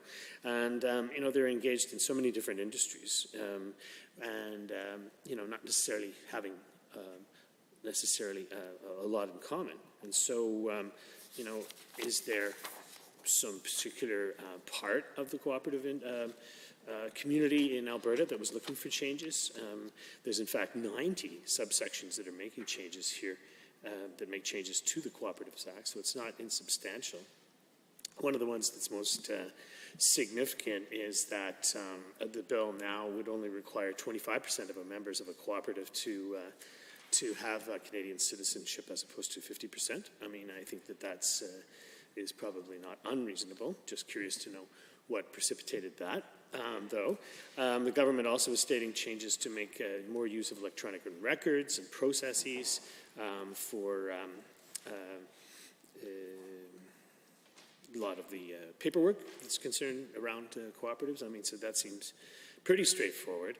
And then there's lots of clauses that seem to update sections with new language, talking about directorships, commissions, and so forth. And so again, my question, Mr. Speaker, is just, this seems to be looking at specific types of cooperatives, but I'm just curious to know how this was consulted, and were these changes brought forward by cooperatives, or was it the government just presuming that this was some version of modernization? Or are they just looking for ways to check that box to throw more regulations into the bin so that they can hit their quota of red tape reduction? The next section that is in this Bill 21 is around the Education Act, and this is talking about private schools and the collection of tuition fees. And we saw some quite public confusion when this was announced. But there's some discrepancy between the red tape minister's version of events and the Minister of Education. You know, I think all it did was help to add to the confusion around the financing of different types of schools here in the province. It didn't help to clarify anything at all, really. And, you know, making this kind of change, right, in the Education Act as part of a omnibus bill, you know, again, it immediately raises suspicion amongst people as to what is being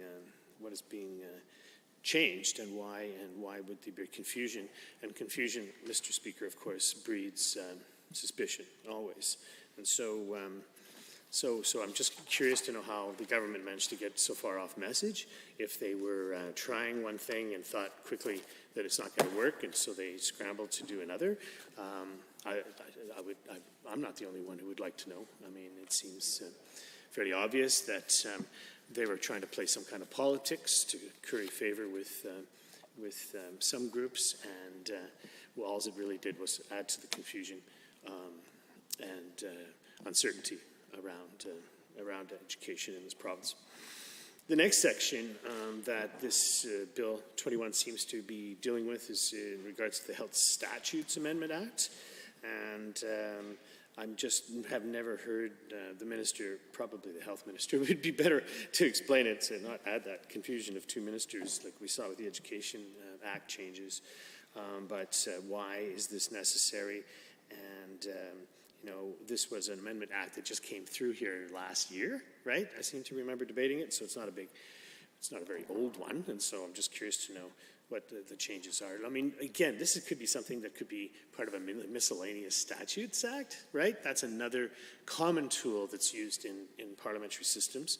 And what you do, in case you don't know, folks out there, is that you talk to all parties in the legislature, in this case, the official opposition, and you make an agreement beforehand so that the miscellaneous statutes don't get in the way of more substantial debate that needs to be taken here in the legislature, right? Instead, we seem to be blurring those lines by building this new thing, which is really an old thing, with, as they say, a new coat of paint on it, this red tape reduction scheme that the government has come up with and really something like this could belong in a miscellaneous statutes act, which I suspect will still come forward, Mr. Speaker, here before the end of this legislative session. I fully expect we will see one of those. Maybe this Section 5 could have been part of that. It's entirely possible. Some free advice from me through you to the government. The next section, the Highways Development and Protection Act, seems to be something that we have no concern about, right? Again, using that suggestion that I just put forward, when you're making such a minor change like this, is just throw it into a miscellaneous statutes act and have prior agreements with the official opposition, and Bob's your uncle, right? That's the way you do it. The next section is the Local Authorities Election Act, Section 7, and again, fairly straightforward, and talking about making campaign disclosures for municipal and school board elections. It's interesting that the Edmonton municipal political contribution lists, and again, this is absolutely essential information for people to see how much people are spending on their municipal campaigns and who is contributing, right? It is worthwhile to know, and it is certainly an important part of our democracy. And anytime you have a campaign on any level, even if it's a leadership campaign, and you are not properly disclosing who is financing that leadership campaign, then it compromises the integrity of that election, and it compromises people's trust again. We don't have to go any further than to look at the outstanding campaign contribution files that should have been disclosed by the UCP during their leadership campaign. As these things hang on for years, so grows the lack of trust and the greater suspicion of what is really going on. Again, moving forward on the red tape reduction, Section 9. Oh dear, time flies. Fun, eh? Honourable members, the bill before the Assembly is the Red Tape Reduction Act. I see the Honourable Member for Edmonton Riverview. Thank you, Mr. Speaker, and it's my pleasure to join the debate on Bill 21. The book, really, Red Tape Reduction Statutes Amendment Act 2022, and it's a little over 100 pages, and really had to be bound. This is an omnibus bill, of course, and it seems like the Ministry of Red Tape Reduction is responsible for, this seems to be, I haven't kept count actually, Mr. Speaker, but there's been several of these bills, and it's always interesting to me to see what difference it makes when the UCP was in opposition and when the UCP are in government. Because when they're in opposition, if we dared to bring any kind of omnibus legislation, even a couple of acts together to present a bill, they would cry foul and say, this is way too much legislation to have together, this is way too much for us to have to analyze, it's unfair of the government, you're ramming this through and this isn't okay. But as I said, we've had several of these omnibus bills from specifically the Red Tape Ministry, and it's just very cavalierly done. And as the member before me spoke, saying that it's like 15 different pieces of legislation that are sort of all put together in this bill without necessarily any congruence, any relatedness. And, some of it is administrative, certainly, but other parts of it are, make a significant difference, and other parts of it are just plain confusing. And so for us to understand the legislation, I think it's important for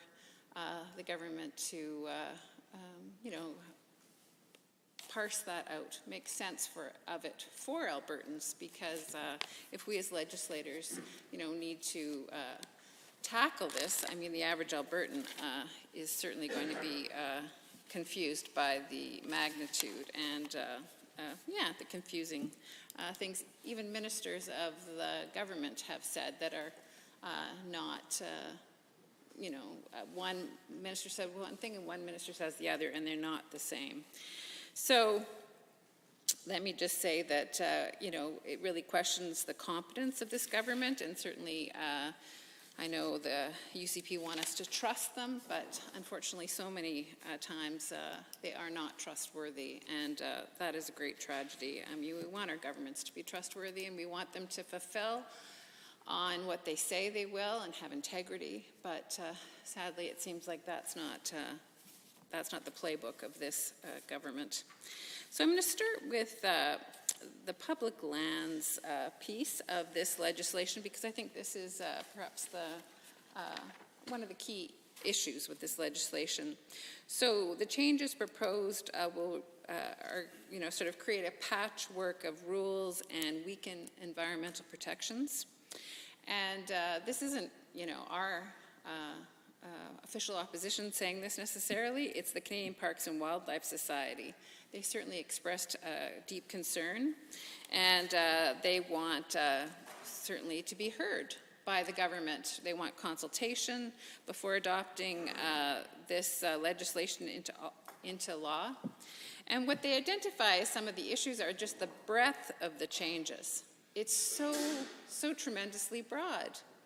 And, to hear the minister speak, it's just like, oh, it's just about changing a few signs in a particular park. Mr. Speaker, that's ridiculous. It's not about that. And you can see that right in the legislation. And I'm just looking on page 95. And it just says the minister's directives and codes 1.2. The minister may set standards, directives, practices, codes, guidelines, objectives, or other rules relating to any matter in respect of which a regulation may be made under this act. Well, that's not just changing signs, Mr. Speaker. That's just, government rhetoric. This is a profound shift and gives the minister extraordinary powers that, he doesn't have any oversight regarding.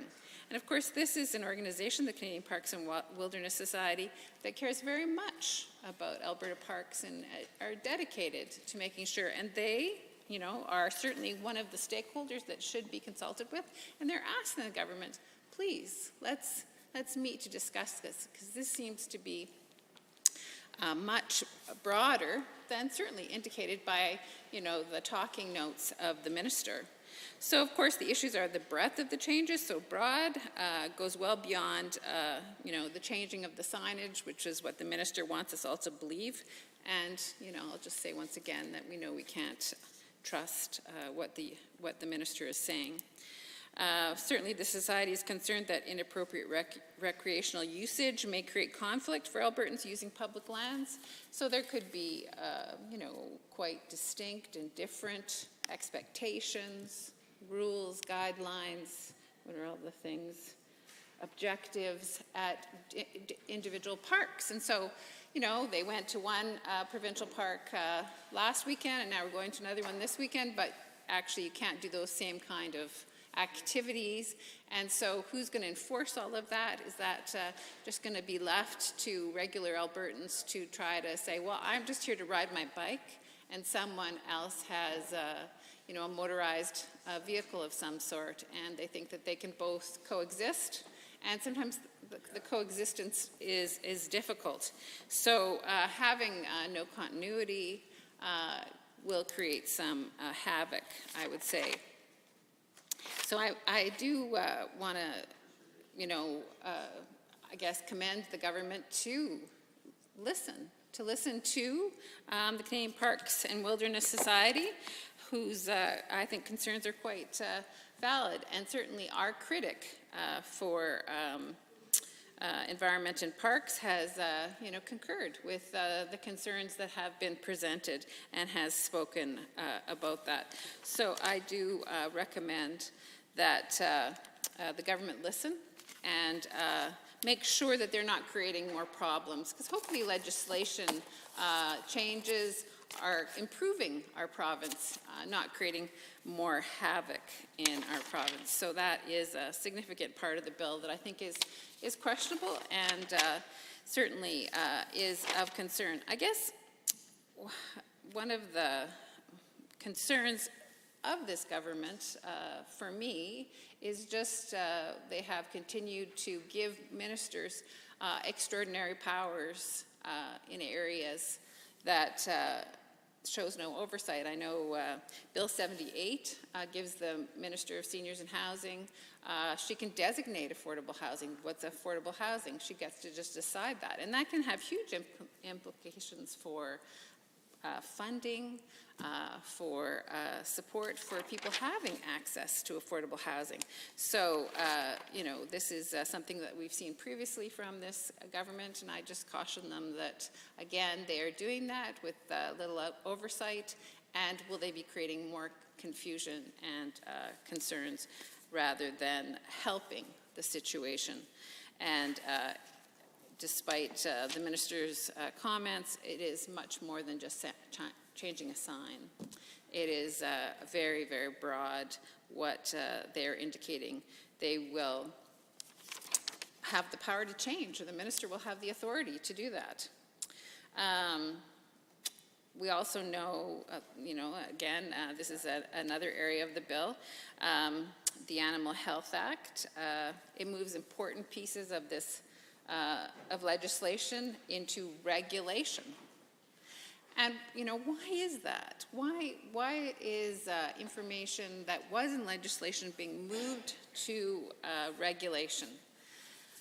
So, I mean, obviously something that is in legislation, it's statutory, and it is, you know, there's an accountability piece that's very strong compared to something that's in regulation. Like a minister can just change whatever is in a regulation. They don't have to present that regulation here in the House. We don't have to, you know, it doesn't have to be seen by all members of elected office here in this legislature, whether you're in opposition, whether you're independent, whether you're part of the government. It can be done behind closed doors. And so that's the key piece with legislation. That makes it transparent, that we all get to see what it is, and Albertans, of course, can tune in and see what's going on. Reporters cover issues so that we understand what is going on. But when you move information from statutory legislation into regulations, then people may not know about it, and it can be kind of sequestered away, secretly done, and then where is the accountability? So when this is being done in the Animal Health Act, Section 1, we ask about accountability. Why are the government doing that? We want to make sure, I mean, I know that the UCP have certainly said that they want accountability, they want things to be transparent. You know, they talk a lot about wanting, you know, democracy, more involvement, the better. But yet this flies in the face of that. It's sort of the opposite kind of a policy.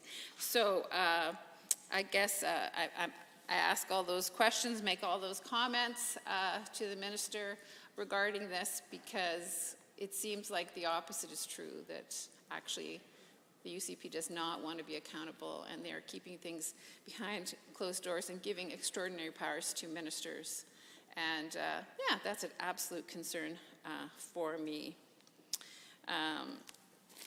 Let's move on now, because we have so many bills to cover here. So let's go to the Child, Youth, and Family Enhancement Act. So this is a very important piece of legislation, and really, you know, my involvement even in, you know, being in elected office sort of comes from the work I did in child welfare. I used to be a caseworker and also a supervisor in children's services. It's now over 20 years ago, but I certainly was deeply concerned about how the ministry supported children in care. And that experience really awoke my political concerns. And I wondered what the government was doing.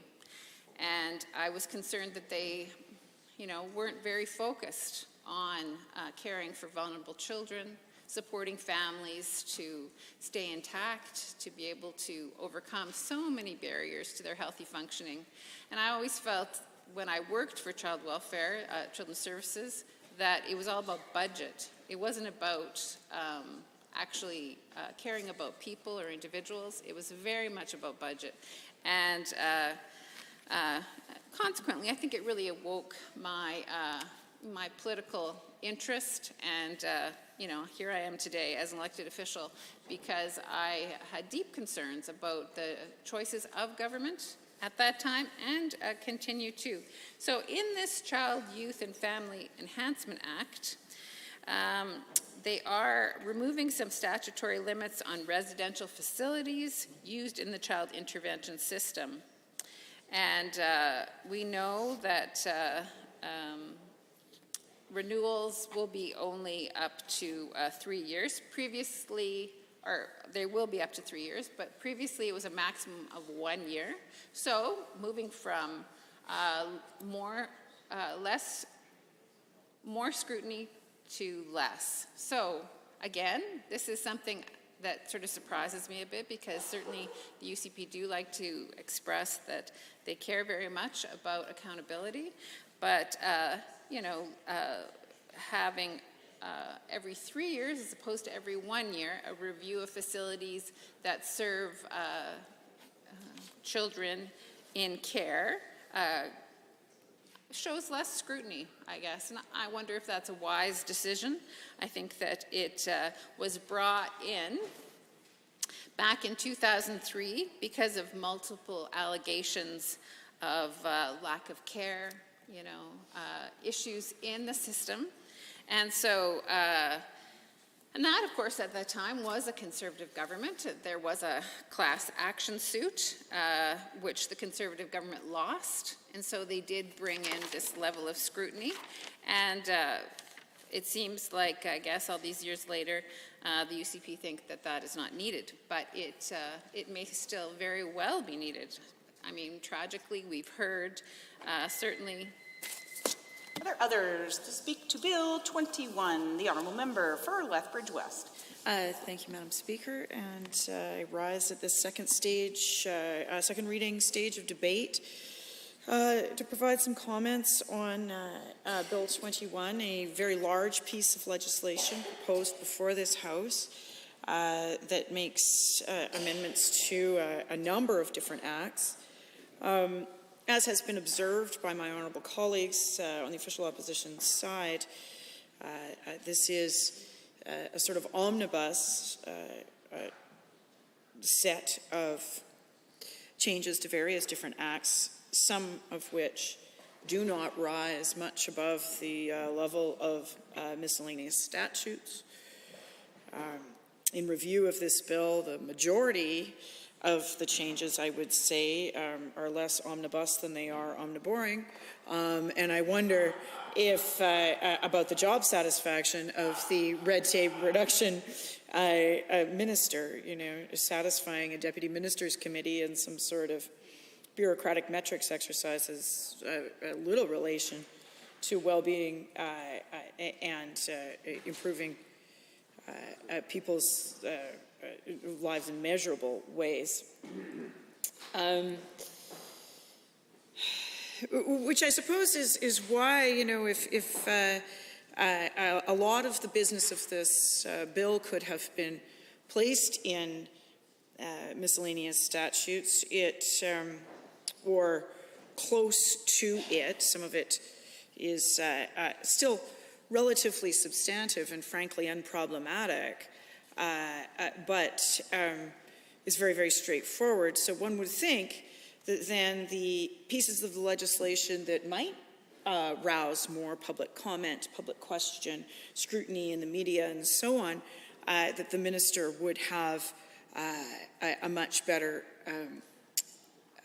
understanding of what the legislation actually accomplishes in those areas where there's going to be significant public scrutiny. And I'm thinking here of the education portion of this legislation. Now, there is no question that education is vote determining for Albertans. Certainly, when I have been out on the doorsteps in Calgary and in Lethbridge East and in Lethbridge West, I have heard concerns about education on the doorstep from previous UCP voters who have assured me that they will not do any such thing once again.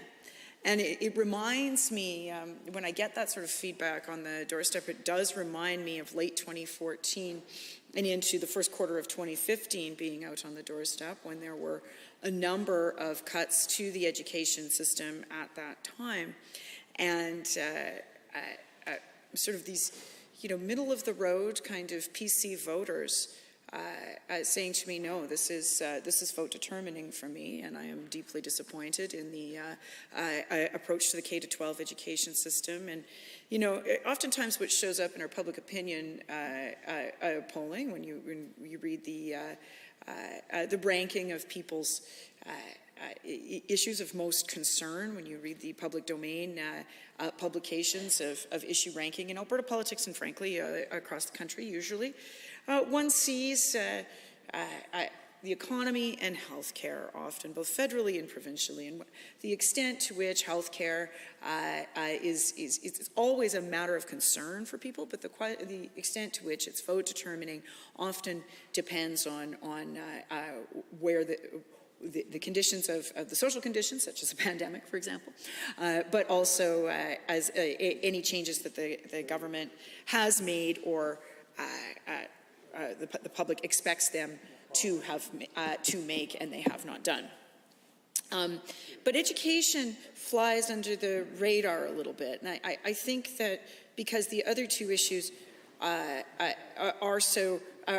a bit more universal. Sometimes we lose sight of the extent to which people really do care about the K-12 education system. And it's not just people with kids like me. It's not just teachers or retired teachers or people who are working in schools as educational assistants or even on the custodial maintenance side or in school divisions. It's not just those folks at all. The other day I had a guy I was talking to him on his doorstep. He was a heavy-duty mechanic. And he said, and I said, oh, so what's on your mind these days? And he said, well, education, the curriculum, no question. And I saw his kids running around, and I said, oh, do you work in education? He said, no, and my kids will be, out of elementary school by the time they introduce this curriculum. But and I'm a heavy-duty mechanic, but I really care about this issue, and this one thing alone cements it for me. I said, all right. And he'll put up a sign, and that'll be great. But that's kind of a long way to get around to saying, Madam Speaker, that it was actually quite. I was frankly agape at watching the red tape reduction minister state one thing in no uncertain terms to the media and to the public, creating a great deal of confusion. The education minister's staff then, or her staff or whoever, tweeting out at like 10 o'clock at night a complete repudiation and 180 on what was said in the previous, a few hours previous at the news conference. No one seemed to know what was going on in this bill for a good 24 hours until it was sort of clarified. And that is that, the Minister of Red Tape Reduction claiming that private schools, that is to say schools where people have to pay a certain amount of tuition, will no longer have to produce financial data like what it collects in tuition fees. And the Minister of Education bouncing up and down and saying, no, that isn't true. Audited statements, including tuition fees, would still be required. And then all the more confusing for Albertans being that the government did produce a media handout stating that tuition fee data would not be collected. But then the amendments through this legislation make it quite clear that financial data will be reported. Well, what a tangled web we weave when we practice to not know what we are doing. and it would be hilarious if it wasn't so sad, Madam Speaker, because the Minister of Red Tape Reduction, all she has to do once a session is read through her legislation, figure out what it means, communicate it, and she's done. That's all she's got to do. And take, the recommendations from the various deputy minister committee or whatever with their little metrics and their little beans, and say, oh, okay, throw this all into an act, most of which is miscellaneous statutes. I'm the minister of stuff that sails through the legislature because it concerns itself mostly with commas. Congratulations, I guess you get a fleet car, wonderful for you.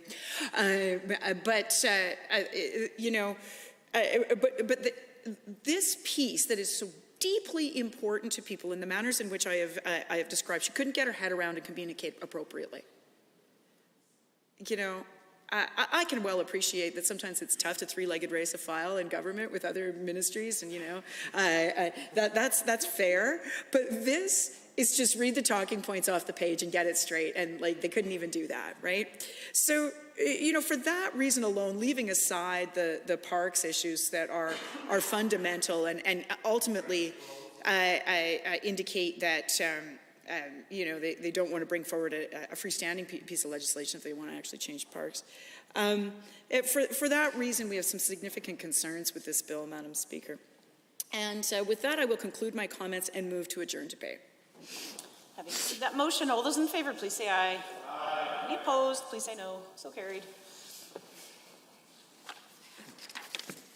Under Government Bills and Orders for second reading, Bill 19, Condominium Property Amendment Act 2022. Adjourn debate on amendment. Ms. Pancholi. Honourable members, we are on Bill 19 in second reading on a referral amendment, REF1. I see the Honourable Member for Edmonton West Tenday rising to speak. Well, thank you, Madam Speaker. It's an honor to rise to speak to Bill 19, the Condominium Property Amendment Act, and of course, as you mentioned, specifically on the referral amendment, which I completely agree with my colleagues that this should be referred to a standing committee, because the fact is it's simply not ready, and as I will get into, there are advocates within the industry who believe that to be the case in terms of it not being ready, because we see some changes here, some more substantial than others, and first of all, I guess I'll discuss the changes around voting to streamline and simplify the voting process, which is presented in Bill 19, and just start off by saying that I completely support what the minister has put forward and what people in the industry have asked for in terms of simplifying this voting process, specifically for procedural things like accepting an agenda or moving minutes or things that shouldn't be burdensome for condo boards or associations. No doubt these are reasonable changes that are quite easy, in my opinion, to support. And with that being said, if an owner feels that they want to have the more thorough voting process, that at any point they are able to ask for that, and it will be granted to them as far as I can tell through the legislation. So that is something that's easy to support. Now, where we begin to have concerns is the changes that are being proposed by the minister specific to the idea of chargeback in this legislation. Of course, owning a condo is, buying a condo in the first place is one of the most costly investments that you might consider. It is life-changing, obviously, and very expensive, and in most cases, a very positive experience. And living in a condo, just the same, is often a very positive experience. But we have seen, and will continue to see forevermore, whether it's, whether we support this legislation or don't, or make other changes regarding tribunal systems, which I will get into. The fact is, it's a complex relationship that you have with not only your own neighbors, in the instance of living in a condo, where you have neighbors on potentially both sides, potentially under and on top of you. That is a lot of interaction to have not only, of course, when you're living inside your unit and hearing the noise and whatever else is going on, but also when you are sharing things like common areas, which is more specific to the idea of chargebacks in this legislation. Now, I completely understand that condo corporations and condo boards and the industry as a whole are concerned about increasing costs based on having to take on losses that are potentially happening because of negligence from a condo owner or damages that are caused. I completely understand that. We've heard, it comes up quite often in the media and just in conversations, the idea of special assessments on condominium properties and how burdensome that can be to find out. Obviously, you're planning your budget and have an expectation of X being the cost of your rent or the cost of your mortgage, and all of a sudden, because of something, potentially damage that happened to a common area within a condominium property, you are having a special assessment because of somebody else that's at fault. Completely understand how frustrating that might be, and that it has affected so many Albertans across this province, and so we need to take action, no doubt, Madam Speaker. Now, my concern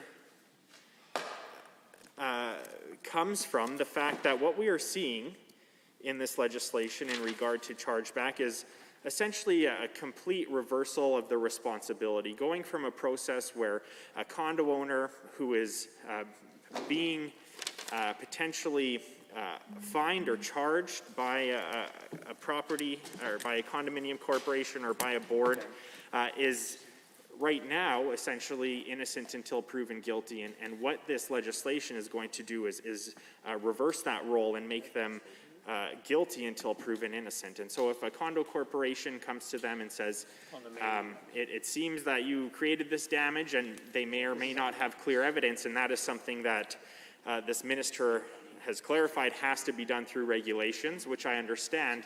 But again, based on many decisions that this government has made and this minister, it is quite hard to accept things at face value and accept that the hard work of ensuring that the framework is in place is going to be dealt with through regulations and not come through the legislature. That is always a concern.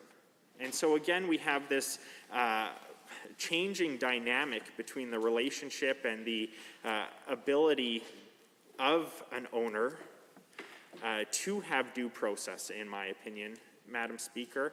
I understand, again, the frustrations that are here when any other owner who was not responsible for the damage to a condo or for a common area has to pay for somebody else's negligence. That, I know, can be extremely frustrating.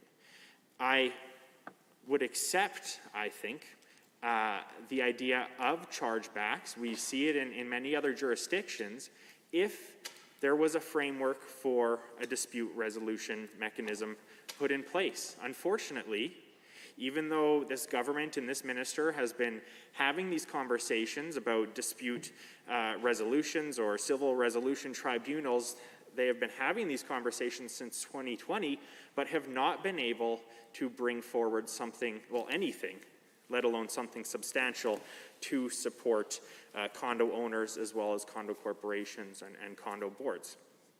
Now, again, my concern becomes that without the tribunal system in place,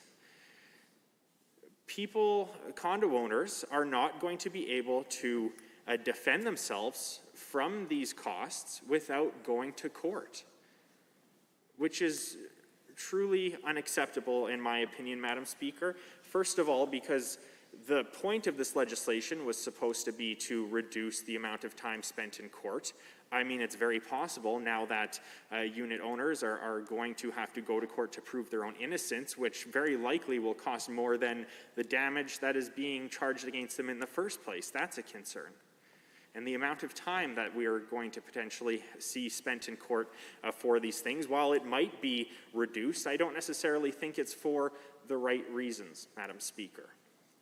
And so with all the time that the minister has had and all of the resources and information that is at the minister's disposal and that has been brought forward, and the education provided by so many people within the condominium industry and condo owners and advocates and managers, they have all been very clear, even with the introduction of this legislation, that what they wanted more than anything was to have a tribunal system put in place.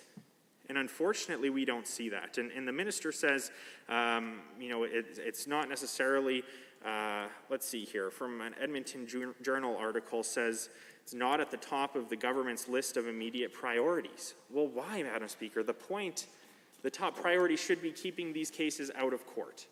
Yet we are going to continue down this path. We, again, had advocates representing condo owners coming forward, specifically in this case, Terry Gibson, the president of the Condo Owners Forum Society of Alberta, told Post Media that the delay came as a big disappointment.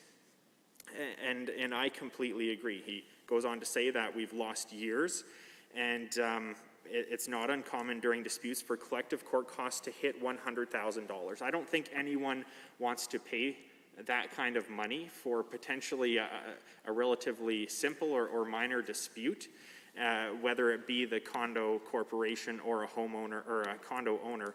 I don't think either side wants to continue down this path of going to court. But unfortunately, this minister says it's a matter of a lack of resources. So here we have a minister admitting that because they're not willing to put forward however much it might cost, that the court system is going to continue bearing that cost, and the nature and relationship between condo owners, potentially neighbors, potentially the relationship between a condo owner and the condo corporation are going to continue down a negative path, in my opinion, in many of these circumstances. And this goes on, I would say, to show the lack of vision within this ministry, lack of vision from this government. We saw back in, I believe, January of 2020, where Service Alberta laid off 26 of their managers. And so when we talk about having the infrastructure in place to put forward civil resolution tribunals like the one that we see in British Columbia, something that, as far as I can tell, is working relatively well and keeping many of these cases out of the court, and actually expands the opportunities for both sides to hold each other accountable, that it's truly disappointing. But it's not surprising because of the actions of this government, of this minister, to reduce very helpful staff in their own departments, managers who understand these issues, specifically in the IT side of things. When we talk about comparing to British Columbia's online tribunal, I can only imagine that dealing with things like this, implementing systems like this, becomes quite a bit harder if you don't have the staff in your own ministry.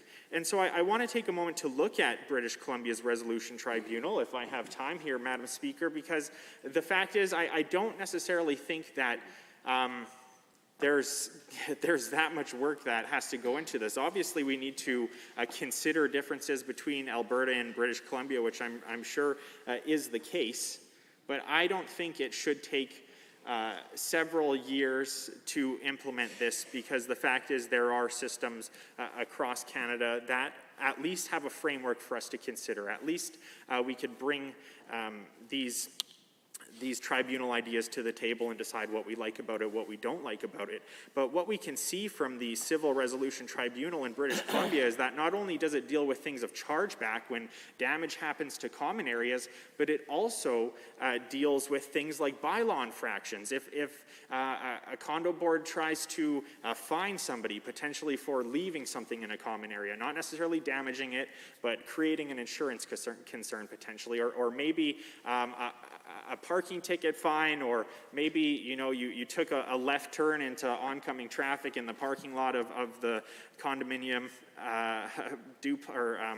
complex. I mean, there are many reasons that a condominium board or corporation bring forward fines when somebody is potentially in contravention of the bylaws. But again, there should be mechanisms and appeal processes in place for owners or renters of these condominiums to have their voices heard and ensure that there is a due process.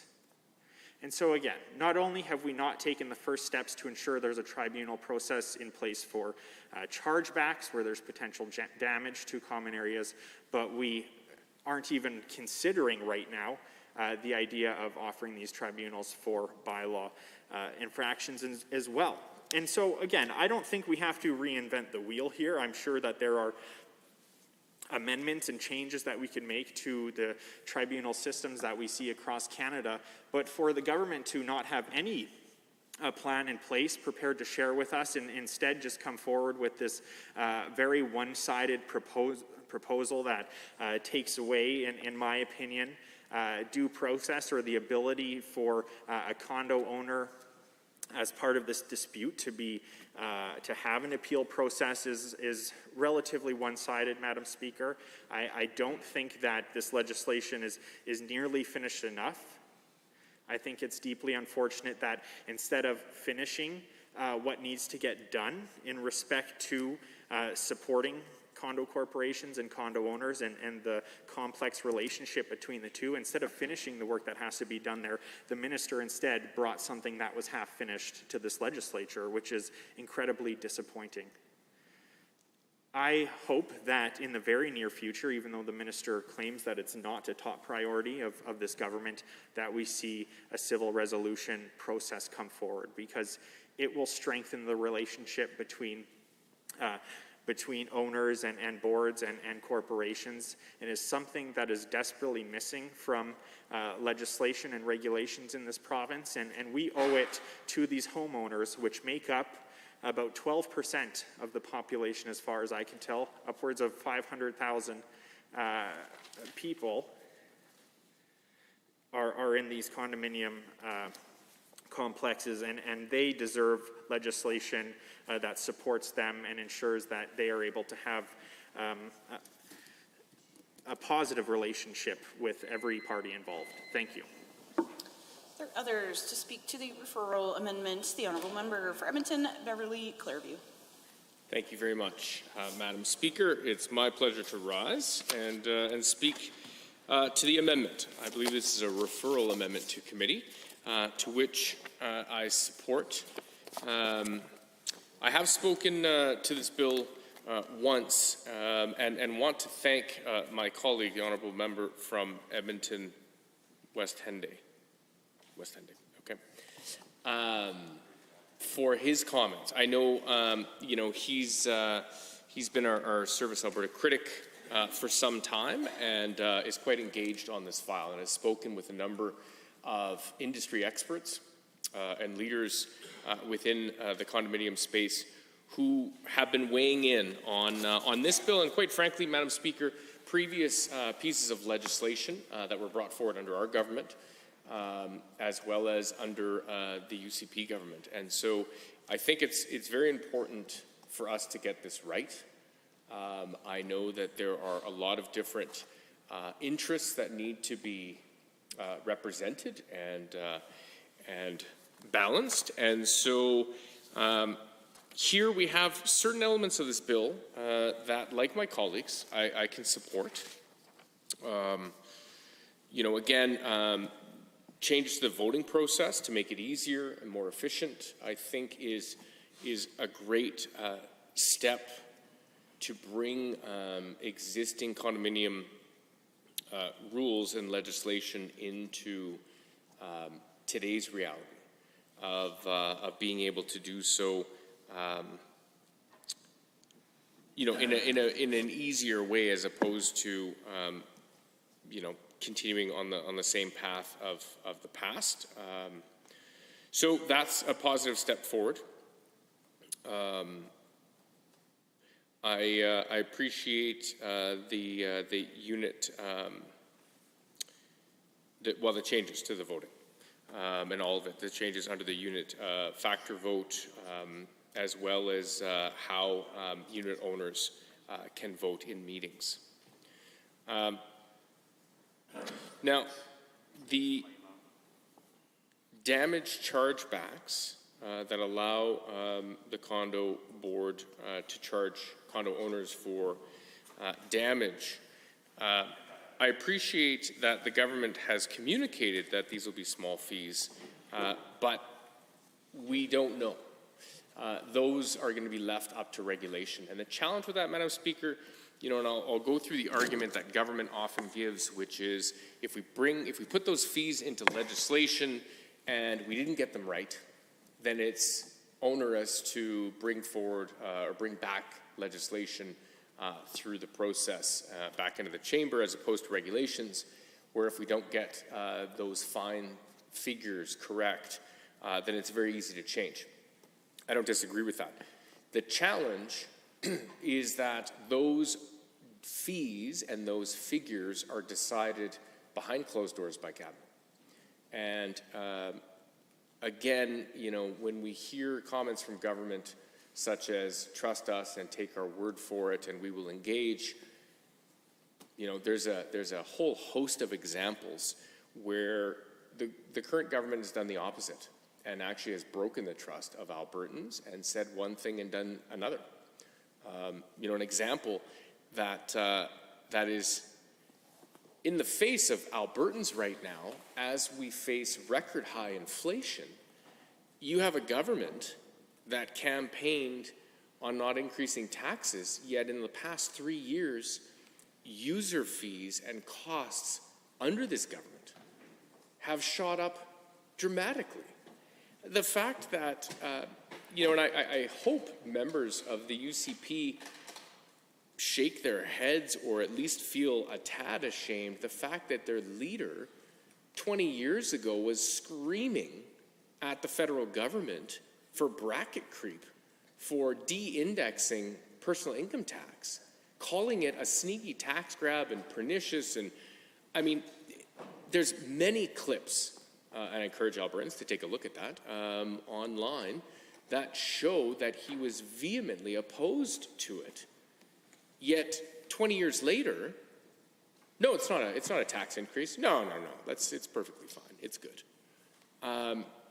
Now, I'm not saying that people can't change their positions over time, but I mean, give me a break. This is increased cost on Albertans, and with the accelerated increase in inflation, that figure is close to $1 billion that the Alberta government is taking out of the pockets of Albertans at a time when costs have shot through the roof, whether it's you know, at the pump, whether it's on your groceries, on your utilities, which, by the way, I do want to just mention, Madam Speaker, yesterday the government did talk about the gas tax rebate, but if the rebate is still going on as of today, gas is about $1.60 and going up. And so either, you know, the retailers have said, thank you very much, we'll pocket that difference and still charge $1.60. Or that rebate has ended and the government hasn't yet told Albertans that it ended. But I'm sure we'll get some clarification on that in the coming days. But regardless, the supports that the government has provided to Albertans have been minimal. I mean, $50 a month on your electricity bill when bills have doubled for many Albertans is actually a joke. And if Albertans weren't in such a difficult position of having to afford groceries and keep their lights and heat on, it would actually be laughable. $50 a month, $150 over 3 months. That doesn't even provide relief for the majority of Albertans for 1 month. But that was this government's solution. Now, the tax rebate, you know, you could argue that it did have an impact for a short period of time for Albertans and help them. But as I pointed out, you know, conversations that were taking place on the radio yesterday were the fact that gas prices have shot back up. And so many people were asking whether that break on gas taxes was still in effect because you can't tell. So if it is still in effect, it's lost its benefit unless the government's going to jump up and say, no, actually gas should be $1.73. And so we're saving that 13 cents. But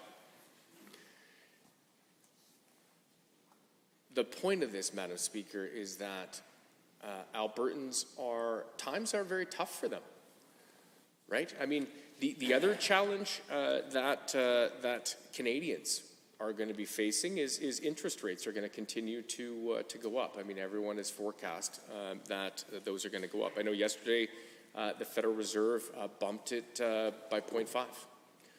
And so I'm not weighing in on whether or not they should or shouldn't. I'll leave that to the experts.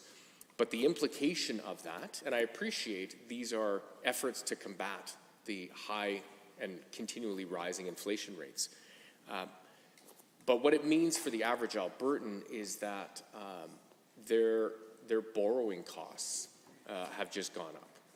And so that also will impact their pocketbook. So all of this is built on the theme of the government saying, trust us. And so where this comes back to this bill, Bill 19, and why I'm supporting the referral, is because the amount of that a condo owner can be charged will be decided in the regulations. So that's the first challenge that I have. The second is that there is no recourse or there is no process set out in this bill for condominium owners to have due process. There's no tribunal process indicated in this. And again, we have a government that has said, well, that'll come later on in the regs. Well, no, that should be in the legislation. It should be a law and not in regulations as far as what that process looks like. And that was something, Madam Speaker, that the UCP government promised Albertans. That they said that the tribunal process would be included in this piece of legislation, and it's not. And so that's the main reason that I'm supporting this referral motion and why I cannot support this bill continue forward, because it's only half done. And a major piece that will impact condominium owners is again their right to due process. So I know that when we look to our neighbors, that there is a tribunal process in British Columbia that has supported condominium owners and given them that right to a fair dispute mechanism. And that's something that I can tell you, Madam Speaker, when I was Service Alberta Minister for about 6 months when we were first elected, I held the twin portfolios of Municipal Affairs and Service Alberta and engaged in a number of condominium consultations with folks. And I know that there is a varied opinion on it, and I know that there are some challenges that exist within the Condominium Act. And so, you know, one of the things that we were working on as government was just that process, that formation of a dispute resolution tribunal, which is critical. And quite frankly, I believe that had we formed government in 2019, we would have already had that implemented. But here we have an opportunity for the government to tap the brakes on this bill in its current state. Let's bring in a few stakeholders by sending this to committee, and let's add that to the bill and get that dispute resolution mechanism in this bill, which then I'm confident that that the opposition could support this bill with that piece added to it, because it is so critical. So, Madam Speaker, with that, I will take my seat and allow my colleagues to continue the discussion on this, but I strongly urge members to consider voting in favor of this referral. Let's get it right. Let's get it right now. And we can all, celebrate together. Thank you. Are there others? The Honourable Member for Calgary, Bougar McCall. Thank you, Madam Speaker, and thank you to my colleague from Edmonton, Beverly Clearview, for his thoughtful comments. I will also be speaking strongly in support of this piece of legislation. Madam Speaker, you know that in 2020, on June 13, a huge hailstorm hit northeast Calgary. And people's homes, people's vehicles, their businesses, everything was destroyed. And while I do not have many condominiums in my riding, but there are few, and mostly the people who live in those condominiums are senior citizens, and they are people on fixed income. And after that hailstorm, I was reached out by condominium owners who thought that their corporation didn't deal with them fairly. And they were slapped with those special assessments, and at the same time, they felt like that their corporation also didn't share what the negotiations were between them and the insurance company. So there was clearly a dispute, and I wasn't able to help them much other than that corporation was taking them to the court, and they have to follow the lawsuit and go through the pain of hiring a lawyer. Not that lawyers are not good, but legal fees and all that, and just pursue the lawsuit. So clearly there was an issue between the owners and corporation, and there was absolutely no mechanism whatsoever to resolve that. On one hand, now corporation was incurring expenses on legal fees, and now the residents, who are mostly seniors who are on fixed incomes, they are also forced to hire a lawyer and proceed with the lawsuit. And the reason this referral is important, that we do know, we hear that in our ridings, that we do need a dispute resolution mechanism that is more accessible, that is more efficient, and that is less costly as well. And as my colleague mentioned, that UCP government promised that there will be a tribunal, and we do not see that tribunal in this legislation. And I think that the single most important thing that condominium owners need is a tribunal where they can go and adjudicate these issues without going through the court.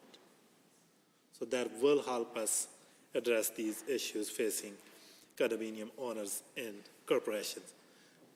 While this condominium ownership is not known to common law, it's a very unique kind of ownership, comes with certain legal rights, responsibilities, and financial obligations as well. And having that tribunal will certainly help corporation and owners to efficiently adjudicate any disputes that may arise from those rights, obligations, and responsibilities.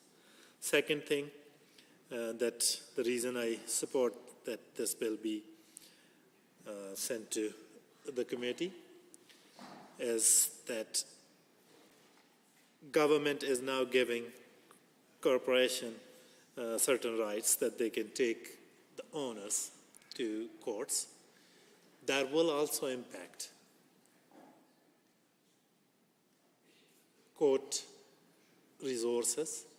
That will strain over court resources, which are already stretched because of this UCP government's cutting Justice Department budget, because of pandemic putting pressures on court, and because of Supreme Court decisions in Jordan case.